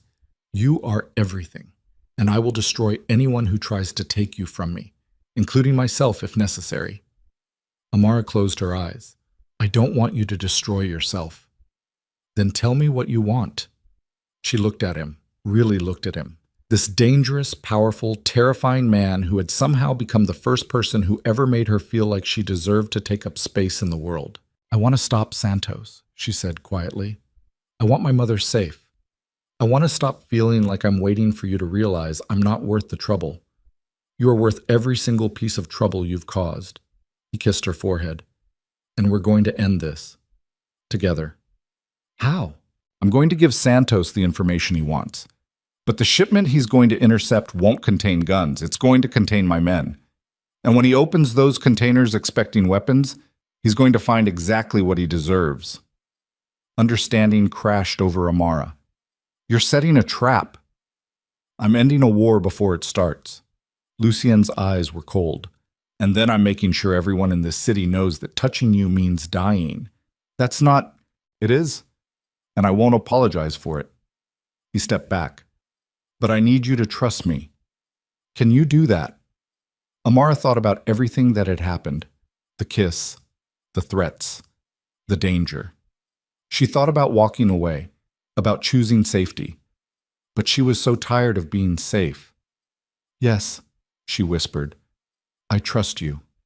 Lucien pulled her against his chest and held her like she was the only thing keeping him alive. And maybe she was. Monday came too fast. Amara spent the weekend at the safe house while Lucien set his trap. She didn't know the details. He said it was safer that way. If Santos came for her again, she couldn't tell him anything. Monday at 8 p.m., Lucien arrived at the safe house. He looked exhausted. 3 days of no sleep carved into his face, but his eyes were clear. It's done, he said. Santos took the bait. He's moving on the shipment tomorrow night. And your men? We'll be waiting. He moved closer. Your mother's been moved to a new facility. Private, secure, the best care available. Santos can't touch her. Amar's knees went weak. How did you... I own half the city. Moving one woman to a secure location isn't difficult. He touched her face. She's safe. You're safe. That's all that matters. What about you? I'm always in danger. That's the life I chose. His thumb brushed across her cheek. But tonight I need you to stay here. No matter what you hear, no matter what happens, you stay inside until I come back. And if you don't come back, then Marco will take care of you. He has instructions, money, everything you need to disappear. I don't want to disappear, Amara. His voice was gentle. I need to know you're safe so I can do what I have to do without being distracted. Can you give me that? She wanted to argue, wanted to fight beside him, but she could see the fear hidden behind his eyes, the terror that she would get hurt because of him. Okay, she whispered. I'll stay. He kissed her, slow and deep and desperate. I love you, he said against her mouth. The words hit her like lightning. What? I love you. I don't know how it happened or when it started, but I love you. His eyes were stripped bare. And I needed you to know before I walked into something I might not walk out of. Tears spilled down Amara's face. You can't say that and then leave. Watch me. He was gone before she could stop him. Amara stood alone in the safe house, with her heart breaking and her mind screaming, and no idea if she would ever see him again. Tuesday night arrived. Amara paced the safe house like a caged animal. Her phone sat on the kitchen counter. Silent. No calls. No texts. No news. At 9 p.m., she heard gunfire in the distance. Her blood went cold. At 10 p.m., nothing. At 11 p.m., Marco called. It's done. Amara's legs gave out. Is he alive? Yes. Santos is dead. 3 of his captains arrested. The rest scattered. Where is he? Hospital. He took a bullet to the shoulder, but he's going to be fine. Amara was already grabbing her jacket. What hospital? I'll pick you up in 10 minutes. She was waiting outside when Marco arrived. They drove in silence. When they arrived at the private hospital, Marco led her through security to a private wing. Lucien sat on a hospital bed, shirtless, with bandages wrapped around his left shoulder. He looked pale, exhausted, alive. Their eyes met. Amara crossed the room and wrapped her arms around him carefully. He buried his face against her neck and held her like she was the only thing keeping him together. I thought I lost you, she whispered. Can't get rid of me that easily. She pulled back and punched his good shoulder. Ow! Don't you ever say you love me and then walk into a gunfight again. A faint smile touched his mouth. Does that mean you love me too? Amara looked at this dangerous, impossible man who had somehow become everything. Yes, she said quietly. I love you. Even though you're insane, even though you terrify me, even though loving you might be the most dangerous thing I've ever done. It definitely is. Shut up. She kissed him. And for one perfect moment, the most feared mafia boss in Chicago looked less like a monster than he did like a man who had finally found something worth surviving for. Lucien was released from the hospital 36 hours later against medical advice. The bullet had torn through muscle and nicked bone but missed anything vital. The doctors wanted him to stay for observation. Lucien told them he had business that couldn't wait and walked out with his arm in a sling and Marco hovering like an anxious mother. Amara followed them to the SUV. You need rest, she said as they drove through Chicago's morning traffic. I need to rebuild what Santos tried to destroy. Lucien stared out the window at the city. His city. 3 of my captains are dead. 2 shipments intercepted. 6 territories are vulnerable right now. If I show weakness, every family from here to Boston will try to move in. So what are you going to do? He looked at her. Make sure everyone knows what happens when they come for what's mine. The words should have terrified her. Instead, Amara felt something dark and fierce settle into her chest. Because she was tired of being afraid, tired of surviving, tired of watching the man she loved bleed while everyone around them tried to tear them apart. What do you need from me? She asked quietly. Marco glanced at her in the rearview mirror with something that looked like approval. Lucien's expression softened slightly. I need you safe. That's all. That's not all. That's the bare minimum. Amara leaned forward. You just fought a war to protect me. You took a bullet. You killed Santos. Now let me help you rebuild. You don't know what you're asking. I know exactly what I'm asking. I'm asking to be part of your life, the real parts, not just the safe parts. She met his eyes. Either I'm in this with you or I'm not. You don't get to claim me in front of the entire city and then hide me away when things get dangerous. Silence filled the SUV. Then Lucian smiled. Actually smiled. Marco. Yeah, boss? Remind me never to underestimate her again. Will do. They drove to Lucian's private office downtown, a building he owned. 30 floors of legitimate businesses covering what actually happened in the penthouse. The elevator required biometric scanning. 3 separate security checkpoints, armed guards at every corner. When the doors opened to the top floor, Amara stepped into a world she'd only glimpsed before. The penthouse was massive, floor-to-ceiling windows overlooking the entire city, leather furniture that screamed money and power, a conference table that had probably seen more blood than board meetings. 15 men stood waiting, Lucien's captains, all of them older, harder, looking at Amara like she was a problem they hadn't figured out how to solve yet. Gentlemen, Lucian said as he moved to the head of the table, some of you have already met Amara Cole. The rest of you will meet her now. She's not leaving. One of the captains, a man in his 50s with scars on his knuckles, spoke up. Boss, with all respect, this is family business. She is family. Lucian's voice went cold. Santos targeted her because she matters to me. That makes her part of this whether you like it or not. She's a civilian. She's the woman I love, and if any of you have a problem with that, speak now so I know who to replace. Nobody spoke. Lucian sat carefully, favoring his injured shoulder. Good. Now let's talk about how we're rebuilding. The meeting lasted 4 hours. Amara sat in a corner and listened to men discuss territory disputes, protection rackets, shipping routes, and violence with the casual tone of people ordering coffee. They argued. They cursed. They planned revenge with clinical precision. And through it all, Lucien commanded the room with absolute authority despite being injured and exhausted. She watched him negotiate, manipulate, threaten, comfort, all in the space of a single conversation. This was who he really was, not the man who touched her face with tenderness, not the man who said he loved her in a safe house before walking into gunfire.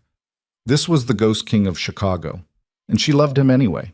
The meeting ended with assignments distributed and threats issued. The captains filed out one by one until only Marco remained. Your mother settled in the new facility, Marco said to Amara. Best care available, round-the-clock security. Nobody gets within 100 feet without clearance. Thank you. Marco nodded once before leaving them alone. Lucien leaned back in his chair and closed his eyes. The exhaustion he'd been hiding for 4 hours crashed over him all at once. Amara moved to his side. You need rest. I need to make 12 more calls, visit 3 sites, review security footage from Lucien. He opened his eyes. Rest, she said firmly. 2 hours. Then you can conquer the world again. A faint smile touched his mouth. Bossy. Someone has to be. He reached up with his good arm and pulled her down until she was sitting sideways across his lap. She could feel his heart beating against her side, feel the warmth of him, the solid reality of him alive and here in hers. I meant what I said, he murmured against her hair. You're family now. That means you're protected. But it also means you're a target. I know. And you're still here.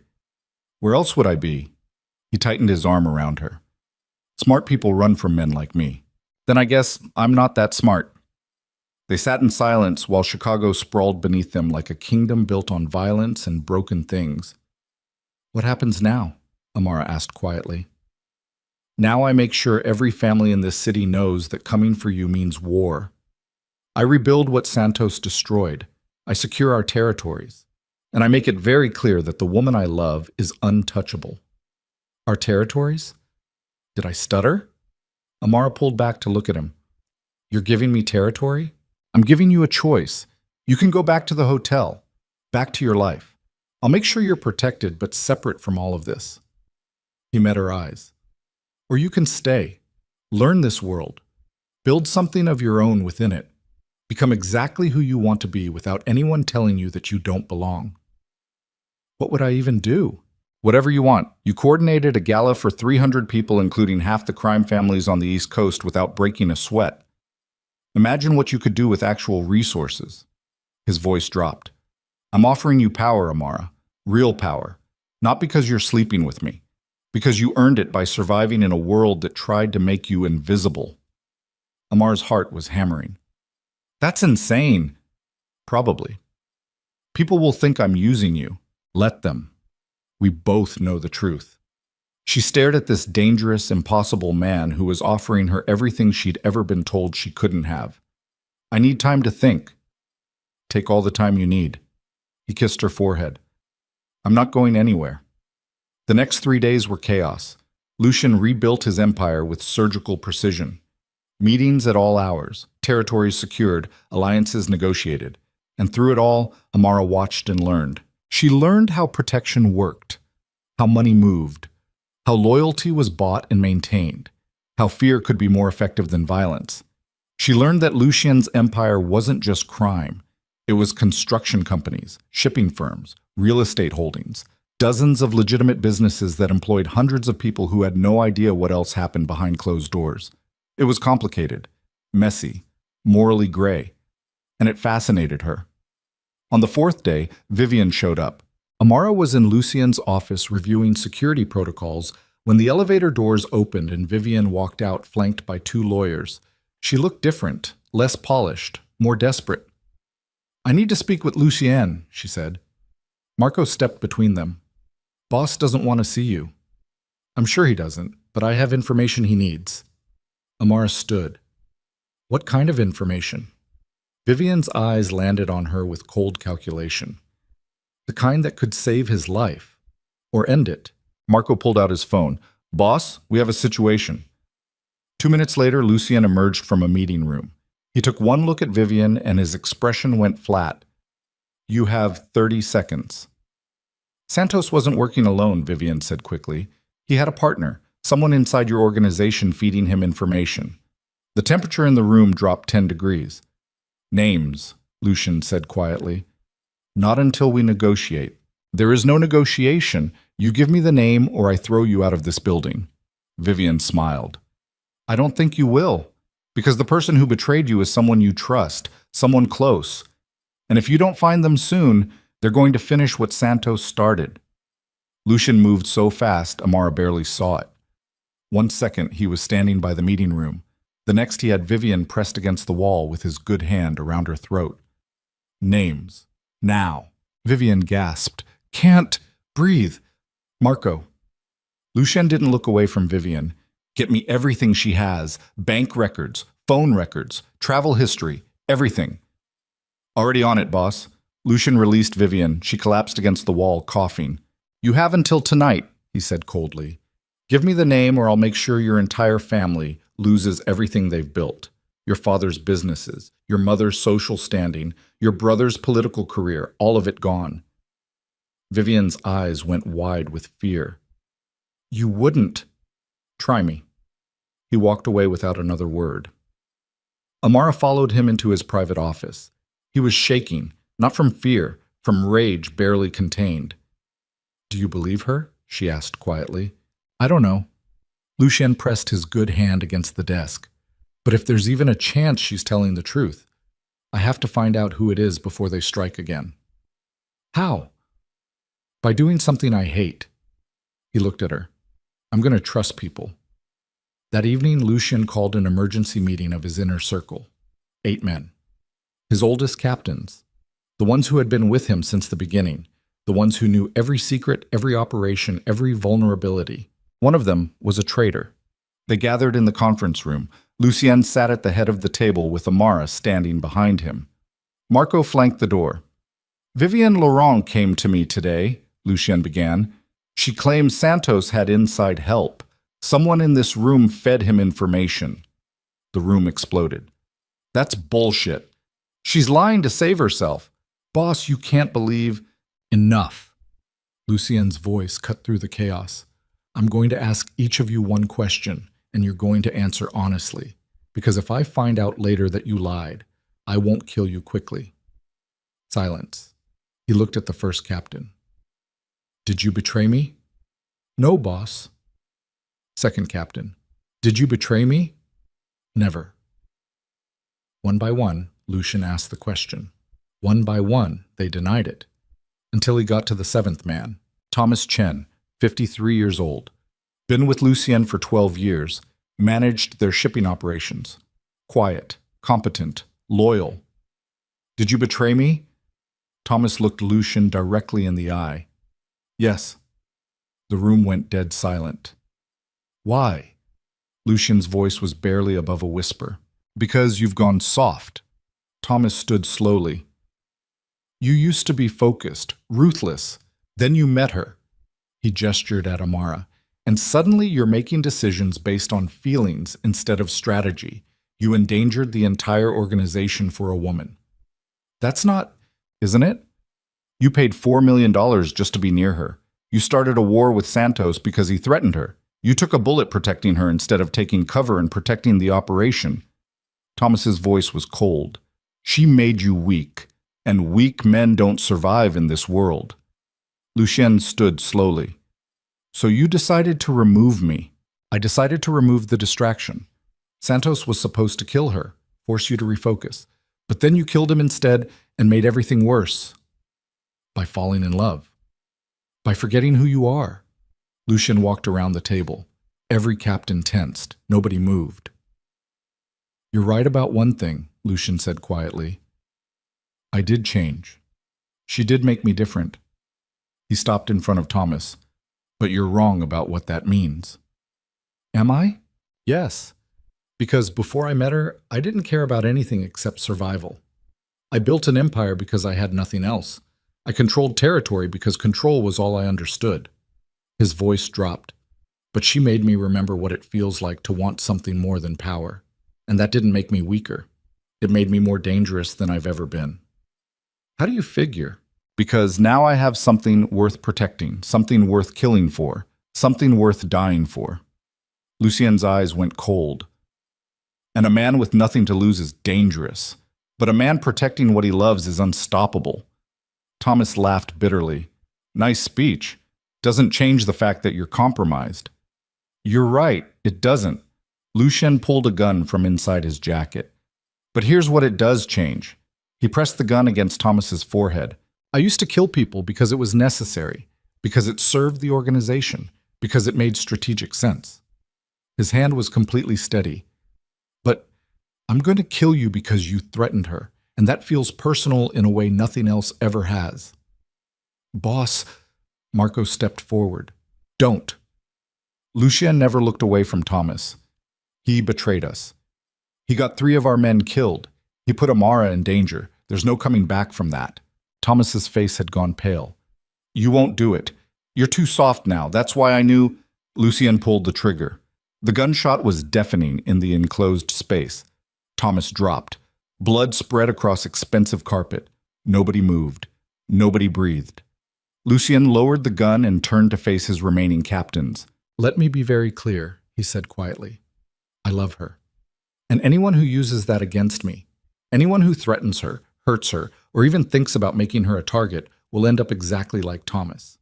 He met each man's eyes individually. Are we understood? 7 men nodded. Good. Clean this up and find out if Thomas had any other partners we need to handle. Lucien walked out of the conference room. Amara followed him with her heart pounding and her hands shaking and her mind trying to process what she'd just witnessed. He killed a man without hesitation. He killed a man who had worked for him for 12 years. He killed a man for threatening her. They made it to his private office before her legs gave out. Lucien caught her immediately. Breathe. You killed him. I know. Just like that. I know. He guided her to the couch. Breathe, Amara. In through your nose, out through your mouth. She tried, failed, tried again. I've never seen someone die before, she whispered. I'm sorry you had to see that. Don't apologize, just... She looked up at him. Are you okay? He laughed, actually laughed. You just watched me execute someone and you're asking if I'm okay. Yes. Something in his expression softened. I'm fine. This is who I am, Amara. This is what I do. And I need you to understand that before we go any further. I know who you are. Do you? Because knowing and seeing are different things. He sat beside her carefully. I just killed a man in front of you. I didn't hesitate. I didn't feel guilty. And I'd do it again tomorrow if someone else threatened you. That's not normal. That's not healthy. That's not what good men do. I never said you were a good man. Then what am I? Amara looked at him, really looked at him. This dangerous, violent, impossible man who had somehow become the center of her entire world. You're mine, she said quietly, and I'm not letting you go. Lucien pulled her against his chest and held her like she was the only thing keeping him human. I love you, he whispered, even though I probably shouldn't, even though it makes me vulnerable, even though it's going to get one or both of us killed eventually. I love you too. Amara pressed her face against his neck. Even though you're terrifying, even though I just watched you kill someone, even though every logical part of my brain is screaming that this is insane. They sat together while the city darkened outside and the blood dried in the conference room down the hall, and both of them tried to accept what they'd become. 2 weeks later, everything exploded. Vivian went to the FBI. She gave them everything. Names, locations, operations, financial records. 12 years' worth of evidence against Lucien's organization, wrapped up with a bow and delivered directly to the people who had been trying to take him down for a decade. Marco burst into Lucien's office at 6 a.m. with the news. We have maybe 12 hours before they start making arrests. Lucien looked up from his coffee. His face went carefully blank. How bad? Bad. She gave them everything Thomas had, plus her own records from when you were engaged. They have enough to indict half your operation. Can we contain it? Not without starting a war we can't win. Silence filled the office. Then Lucien spoke with a calm that was more terrifying than rage. Get everyone out. Empty the warehouses. Move the money offshore. Burn anything that connects to operations they don't already know about. Boss, Bekit, do it. Now. Marco left running. Amara appeared in the doorway. She'd been staying in Lucien's penthouse apartment, learning his world, building her own life within it. What's happening? Vivian gave me to the FBI. He stood. They're coming for me. Probably today. Her face went pale. Can you run? Where? This is my city, my territory. If I run, I lose everything. Better than prison, is it? He moved toward her. If I run, every family from here to Boston moves in. My people lose their livelihoods. Everyone I protect becomes vulnerable, and you become a target for anyone who wants revenge. So what are you going to do? I'm going to do what I should have done 15 years ago. His voice was steady. I'm going to stop running from who I am. I'm going to face this directly, and I'm going to make sure that even if they take me down, you're protected. I don't want protection. I want you. You can't have both. The words hung between them like a death sentence. There has to be another way, Amara whispered. There isn't. Not anymore. Lucien cupped her face. So I need you to listen very carefully. Marco has instructions, money, documentation, everything you need to disappear if this goes badly. You take it and you run. You don't look back. You don't try to help me. You just survive. I'm not leaving you. You don't have a choice. Yes, I do, and I choose to stay. He closed his eyes. You're the most stubborn person I've ever met. I learned from the best. They stood together in his office while sirens started wailing in the distance, and both of them knew their time was running out. I need you to do something for me, Lucien said quietly. Anything. I need you to become someone they can't touch. Someone with your own power, your own protection. He met her eyes. I'm transferring half my legitimate businesses to you, today, right now. By the time the FBI gets here, you'll own construction companies, real estate holdings, shipping firms. All legal, all clean, all yours. Amara's breath caught. Why? Because if I go down, someone needs to take care of my people. And because I trust you more than anyone else in this world. His voice roughened. And because I need to know that even if they take me, you'll survive, you'll thrive, you'll become exactly who you were always meant to be. Tears burned down her face. This isn't how this is supposed to end. I know. We're supposed to have more time. I know that too. She grabbed his shirt and pulled him down until their foreheads touched. Promise me something, she whispered. What? Promise me you'll fight, that you won't just give up, that you'll do whatever it takes to come back to me. Lucian pulled back enough to look at her. I promise. But Amara? Yeah? If I can't come back, I need you to promise me something too. What? Promise me you'll keep living, keep building, keep taking up space in the world. His eyes were fierce. Promise me you won't let what we had destroy you. That you'll remember you were extraordinary before you met me, and you'll be extraordinary after I'm gone. Don't. Promise me. Amara closed her eyes. I promise. The sirens were getting closer. Marco appeared in the doorway. Boss? They're 2 blocks out. We need to move. Now. Lucienne kissed her one last time. Deep and desperate and devastating. Then he stepped back. I love you, he said. Remember that, no matter what happens next. And then he was gone. Amara stood alone in his office while federal agents swarmed the building and her entire world came crashing down around her. But she didn't run. She stood there and watched through the window as they led Lucien out in handcuffs. Watched him look up one last time. Watched him mouth the words I love you before they put him in the car. And she knew with absolute certainty that this wasn't over. Not even close. The federal courthouse looked like a monument to judgment. Amara sat in the back row of the gallery watching Lucien Moretti stand trial for crimes that would put him away for the rest of his life. Racketeering, money laundering, conspiracy to commit murder. 17 charges total, each one carrying decades in federal prison. She had watched every day of the trial. 3 weeks of prosecutors presenting evidence, witnesses testifying, FBI agents laying out years of surveillance with clinical precision. Lucien sat at the defense table in a suit that cost more than most people's cars, looking like a king being judged by peasants. His face was calm, controlled, unreadable. But every morning when the bailiffs brought him in, his eyes found Amara in the gallery, and for exactly 3 seconds, the mask slipped. She saw the man who had kissed her in front of 200 witnesses, the man who had taken a bullet to protect her, the man who had killed for her without hesitation, the man she loved. The prosecution rested their case with devastating effectiveness. Financial records, recorded conversations, testimony from Thomas Chen's widow, who confirmed everything Vivian had given them. It was airtight. Lucien's defense attorney was good, one of the best money could buy, but even he looked exhausted as the evidence piled up like bodies after a massacre. On day 18, the defense called their first witness, Amara Cole. She walked to the witness stand on legs that felt like water underneath her. She swore to tell the truth. She sat down and looked directly at the prosecutor, a woman in her 40s with sharp eyes and sharper questions. Miss Cole, how long have you known the defendant? 4 months. And what is the nature of your relationship? Amara's throat tightened. I love him. Murmurs rippled through the courtroom.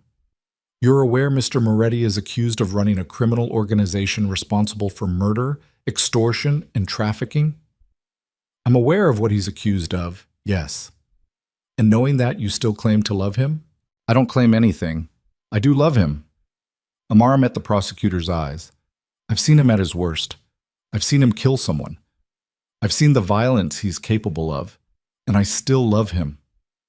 Why? The question hung in the air like smoke. Because he saw me when nobody else did, Amara said quietly. Because he defended me when strangers humiliated me. Because he made me believe I deserved to take up space in the world. Because he loved me without asking me to be anyone except myself. That doesn't excuse his crimes. No, it doesn't. But it makes him human, and I think that matters.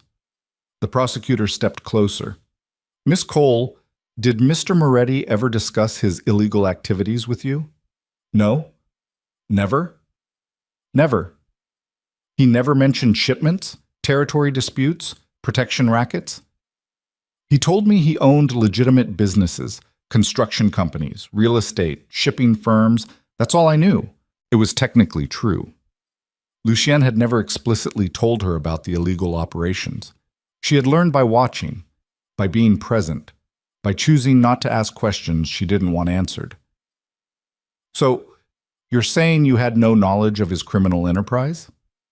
I'm saying I fell in love with a man who was kind to me. What he did before or after that is between him and the law." The prosecutor looked frustrated. No further questions. The defense attorney stood. "Miss Cole, in the 4 months you've known my client, has he ever been violent toward you?" "No, never." "Has he ever threatened you?" "No." "Has he ever tried to control you or limit your freedom?" "The opposite. He gave me resources to build my own business. He encouraged me to be independent. He made sure I had choices." "Can you describe for the court what kind of man you believe Lucien Moretti to be?" Amara looked directly at Lucien for the first time since taking the stand. "I think he's a man who was born into violence and learned to survive by being more dangerous than everyone around him," she said quietly. "I think he built an empire because power was the only thing that made him feel safe. I think he's done terrible things that he can't take back." She paused. "But I also think he's capable of love, of loyalty, of protecting people who matter to him. And I think somewhere along the way he forgot he was allowed to be human, until he remembered. And then he fought for it." "Thank you, Miss Cole. No further questions." Amara left the witness stand feeling like she'd just betrayed him and defended him in the same breath. That night she returned to the penthouse apartment that legally belonged to her now. Half of Lucien's empire transferred to her name the day before his arrest. Construction companies, real estate holdings, shipping firms, all legitimate, all clean, all hers. She stood at the floor-to-ceiling windows staring at the city and trying to figure out how to save a man who might not want to be saved. Her phone rang. "Marco." "We need to talk," he said. "In person. Now." 20 minutes later, Marco arrived at the penthouse with 3 other men, Lucien's remaining captains, the ones who had survived the FBI raid and hadn't been indicted. "Boss wanted us to give you something," Marco said. He set a laptop on the coffee table and opened it. "What is this?" "Insurance." Marco pulled up encrypted files. Thomas Chen kept records. Everything he gave Vivian, everything she gave the FBI. But he also kept records they don't have. Proof that half the witnesses testifying against Boss are lying. Proof that the FBI knew about the violence but let it continue because they were building their case. Proof that this whole thing is bigger than just Boss. Amara stared at the files. "Why are you showing me this?" "Because Boss won't use it. He's accepted that he's going down. But you haven't." Marco met her eyes. "You own half his empire now. You have resources, connections, money. You could use this to get him out, or you could let him rot in prison while you build something new." "That's not a real choice, isn't it?" One of the captains spoke up. "Boss is done. Even if you get him out, he'll never be the same. He'll be marked, vulnerable, a target for every family that wants revenge. Is that what you want for him?" "What I want is for him to have a choice," Amara said quietly. "He spent his entire life having choices taken away from him, violence forced on him, power forced on him, and now prison forced on him. I'm not doing that to him too." She looked at Marco. "How do I use this?" "You give it to his lawyer, let him present it as new evidence. It'll blow up the prosecution's case, might even force a mistrial. And then what?" "Then Boss decides what he wants to do with the rest of his life. Run, rebuild, retire, whatever. But it's his choice, not theirs." Amara stared at the laptop for a long time. Then she made a decision that would either save Lucien or destroy everything they'd built. "Get me his lawyer, tonight." The next morning, Lucien's defense attorney requested an emergency hearing. The judge looked annoyed. The prosecutor looked suspicious. Lucien looked confused. Then the defense attorney presented the new evidence. The courtroom exploded. 3 witnesses recanted their testimony immediately. 2 FBI agents were suspended pending investigation. The entire case started crumbling like a building with a cracked foundation. The prosecutor requested a recess. The judge granted it and scheduled a hearing for the following week to determine whether the case could proceed. Lucien was led out in handcuffs. But before he left, he looked at Amara in the gallery. His expression was pure devastation. He knew what she'd done. He knew she'd used the insurance policy he'd refused to touch. He knew she'd forced his hand, and he looked at her like she'd just betrayed him. Amara left the courthouse with tears burning down her face and her heart breaking and no idea if she'd just saved the man she loved or destroyed their relationship forever. 5 days later, the prosecution dropped all charges. The evidence was too compromised. The witnesses too unreliable. The FBI's conduct too questionable. They couldn't proceed without risking their entire case being thrown out. Lucien Moretti walked out of federal custody a free man. The media went insane. Cameras everywhere, reporters shouting questions, protesters screaming about justice and corruption. Lucien ignored all of it. He climbed into a waiting SUV and disappeared. Amara waited at the penthouse for him to come to her. He didn't. 1 day passed, then 2, then 5. On day 6, Marco showed up at her door. He's at the warehouse district, the old one by the river. Marco's expression was carefully neutral. He asked me to tell you he understands if you don't want to come, but he needs to see you. One last time. Amara's stomach dropped. One last time? Just go. She drove to the warehouse with her heart pounding.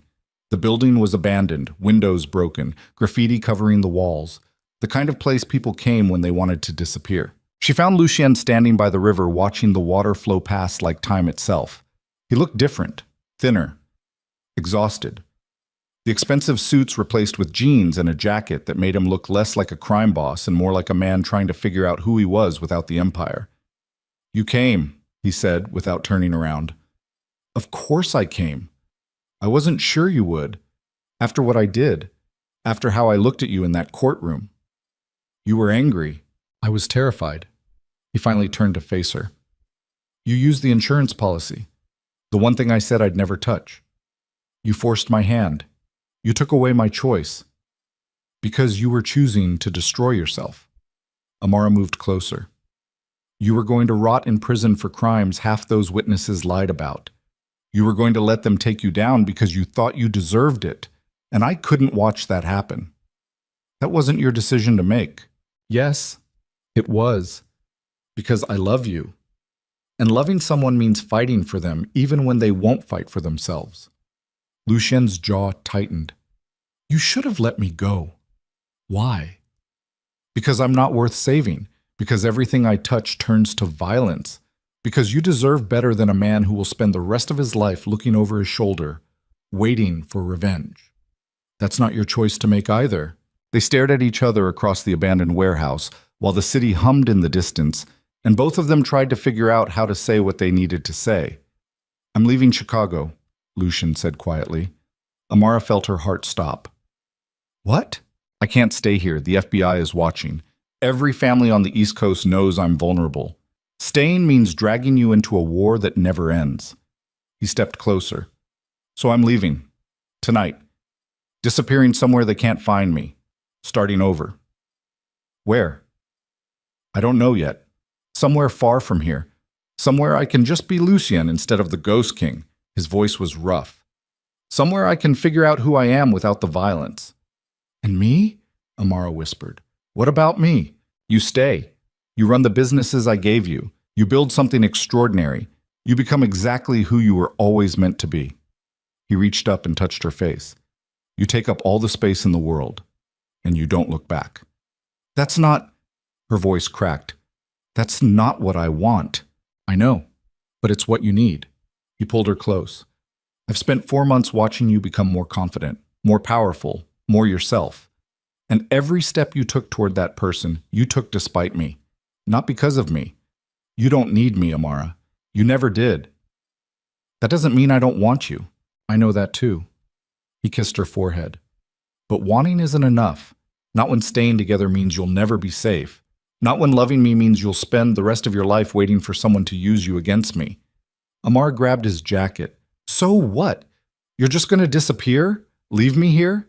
Pretend the last 4 months didn't happen? I'm not pretending anything. I'm accepting reality. His eyes were stripped bare. I love you more than I've ever loved anything. And that's exactly why I have to leave. Because if I stay, I'll get you killed. And I won't survive that. You're asking me to choose between losing you or losing myself. No, I'm asking you to choose yourself. For once. For the first time in your entire life. He cupped her face with both hands. Choose the woman who laughed in that hotel lobby. The woman who stood up to Vivian. The woman who testified in federal court and defended a monster because she believed he was human. That woman doesn't need a mafia boss. She needs freedom. Tears spilled down Amara's face. What if I want both? You can't have both. Not in this world. They stood together while the sun set over the river, and both of them tried to accept what they were losing. How long do I have? Amara whispered. Until midnight. Then I'm gone. That's 3 hours. I know. She pulled him down and kissed him, deep and desperate and devastating, pouring everything she felt into one last moment of connection. When they finally broke apart, Lucien was shaking. Come with me, he said suddenly. Run with me. Leave all of this behind and just disappear together.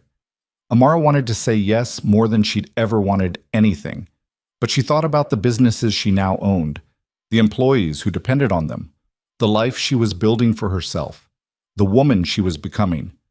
She thought about everything she'd survived to get here, the humiliation, the invisibility, the years of being told she didn't belong. She thought about the laugh that had started everything, the moment Lucien first noticed her, the woman who existed without apology. I can't, she whispered. Lucien closed his eyes. I know. Not because I don't love you, but because you were right. I finally have something that's mine, and walking away from it means losing myself. She pressed her forehead against his. I can't do that, not even for you. I know, he said again. That's why I love you. They held each other while the darkness gathered and time ran out, and both of them tried to memorize what it felt like to be this close. At 11:45, Lucien stepped back. There's an account in your name, he said quietly. Offshore. $50 million. Use it to build something extraordinary, or don't use it at all. Your choice. I don't want your money. It's not my money. It's yours. Payment for 4 months of the best thing that ever happened to me. He kissed her one last time. Take care of yourself, Amara Cole. Take up space. Be loud. Be unapologetic. Be everything. Then he walked away. Amara watched him disappear into the darkness and felt something inside her chest crack open. She didn't try to follow him, didn't call out, didn't beg him to stay. She just stood there and let him go. Because sometimes loving someone meant letting them disappear. 6 months later, Amara stood in the lobby of her new building. Cole & Associates occupied 3 floors of prime downtown real estate, event planning, business consulting, philanthropic coordination. She had built an empire from the ashes of the one Lucien left behind, and she had done it entirely on her own terms. The businesses Lucien transferred to her had become the foundation. She restructured them, made them completely legitimate, hired people who had been invisible like she once was, created opportunities for women who looked like her. She launched a nonprofit dedicated to supporting families of people in long-term care facilities. Named it after her mother. She appeared on magazine covers, gave interviews, spoke at conferences about building power outside traditional systems. She became exactly who she was always meant to be, but she never forgot the man who had first seen her laugh. Late one night, her assistant knocked on her office door. There's someone here to see you. He doesn't have an appointment, but he says you'll want to see him. Amara looked up from her laptop. Who is it? He wouldn't give a name, just said to tell you the Ghost King is tired of being invisible. Amara's heart stopped. She walked to the lobby on legs that felt like they might give out. Lucien stood by the windows wearing jeans and a simple jacket. His hair was longer. His face was tanned. He looked healthier than she'd ever seen him, less dangerous, more human. Their eyes met across the lobby. For exactly 7 seconds, neither of them moved. Then Amara crossed the space between them and wrapped her arms around him like she was trying to prove he was real. You came back, she whispered. I tried to stay away. His voice was rough. I spent 6 months building a new life, new name, new identity, new everything. I fished, I read books, I learned to cook. I existed without violence for the first time in my life. And I was miserable. He pulled back to look at her. Because none of it meant anything without you. So what are you doing here? I'm asking if there's room in your empire for a reformed crime boss who wants to be a better man. Amara stared at him. Are you serious? Completely. I'm done with violence, done with power, done with being the Ghost King. His eyes were clear. I just want to be Lucien, and I want to be that beside you, if you'll have me. What about danger? What about your enemies? Most of them are dead or in prison. The rest have moved on to easier targets. And honestly, he smiled slightly, I'm not worth the trouble anymore. I'm nobody. Just a man who loves a woman who's too good for him. Amara felt tears burning behind her eyes. You're not nobody. To the world I built, I am. And that's exactly what I want to be. He touched her face. But to you, I want to be everything, if you'll let me try. She looked at this man who had destroyed his own empire to protect her, who had walked away to give her freedom, who had come back because he finally understood that loving someone didn't mean controlling them. I have conditions, she said quietly. Name them. No violence, no crime, no going back to who you were. Agreed. You don't get to make decisions for me. You don't get to protect me by pushing me away. We face everything together or not at all. Agreed. And you have to let me keep building my own life, my own power, my own everything. You don't get to be my whole world, just part of it. That's all I want to be. Amara stared at him for a long moment. Then she kissed him. Not desperately, not like they were running out of time, like they finally had all the time in the world. Welcome home, she whispered against his mouth. Lucian smiled, actually smiled. I love you. I know. That's why you came back. 2 years later, Amara stood on a stage accepting an award for her nonprofit work. The ballroom was filled with people who once would have looked through her like she was invisible. Now they listened to her speak about building power outside traditional systems, about creating opportunities for people who had been told they didn't belong. She looked out at the crowd and found Lucian in the back row. He wasn't the Ghost King anymore. He was just Lucian, a consultant for her businesses, a volunteer for her nonprofit, a man who had learned that power wasn't about control, it was about building something worth protecting. He caught her eye and smiled, and Amara remembered the moment he first heard her laugh, the moment everything changed. She finished her speech to thunderous applause, but the only person she cared about was standing in the back waiting to take her home. After the event, reporters inevitably asked the question they always asked. How does a hotel coordinator end up building a multi-million-dollar empire? Amara laughed, fully, brightly, taking up every inch of space the world once tried to shame out of her. I didn't end up anywhere, she answered. I was already becoming exactly who I was meant to be. Someone just recognized it before everyone else did. Across the room, Lucienne watched her with the kind of love that looked like sunlight after years underground. One of her employees leaned toward him quietly. How did she change you? Lucienne watched Amara laugh again, commanding the room with confidence nobody could take from her. She didn't change me, he said softly.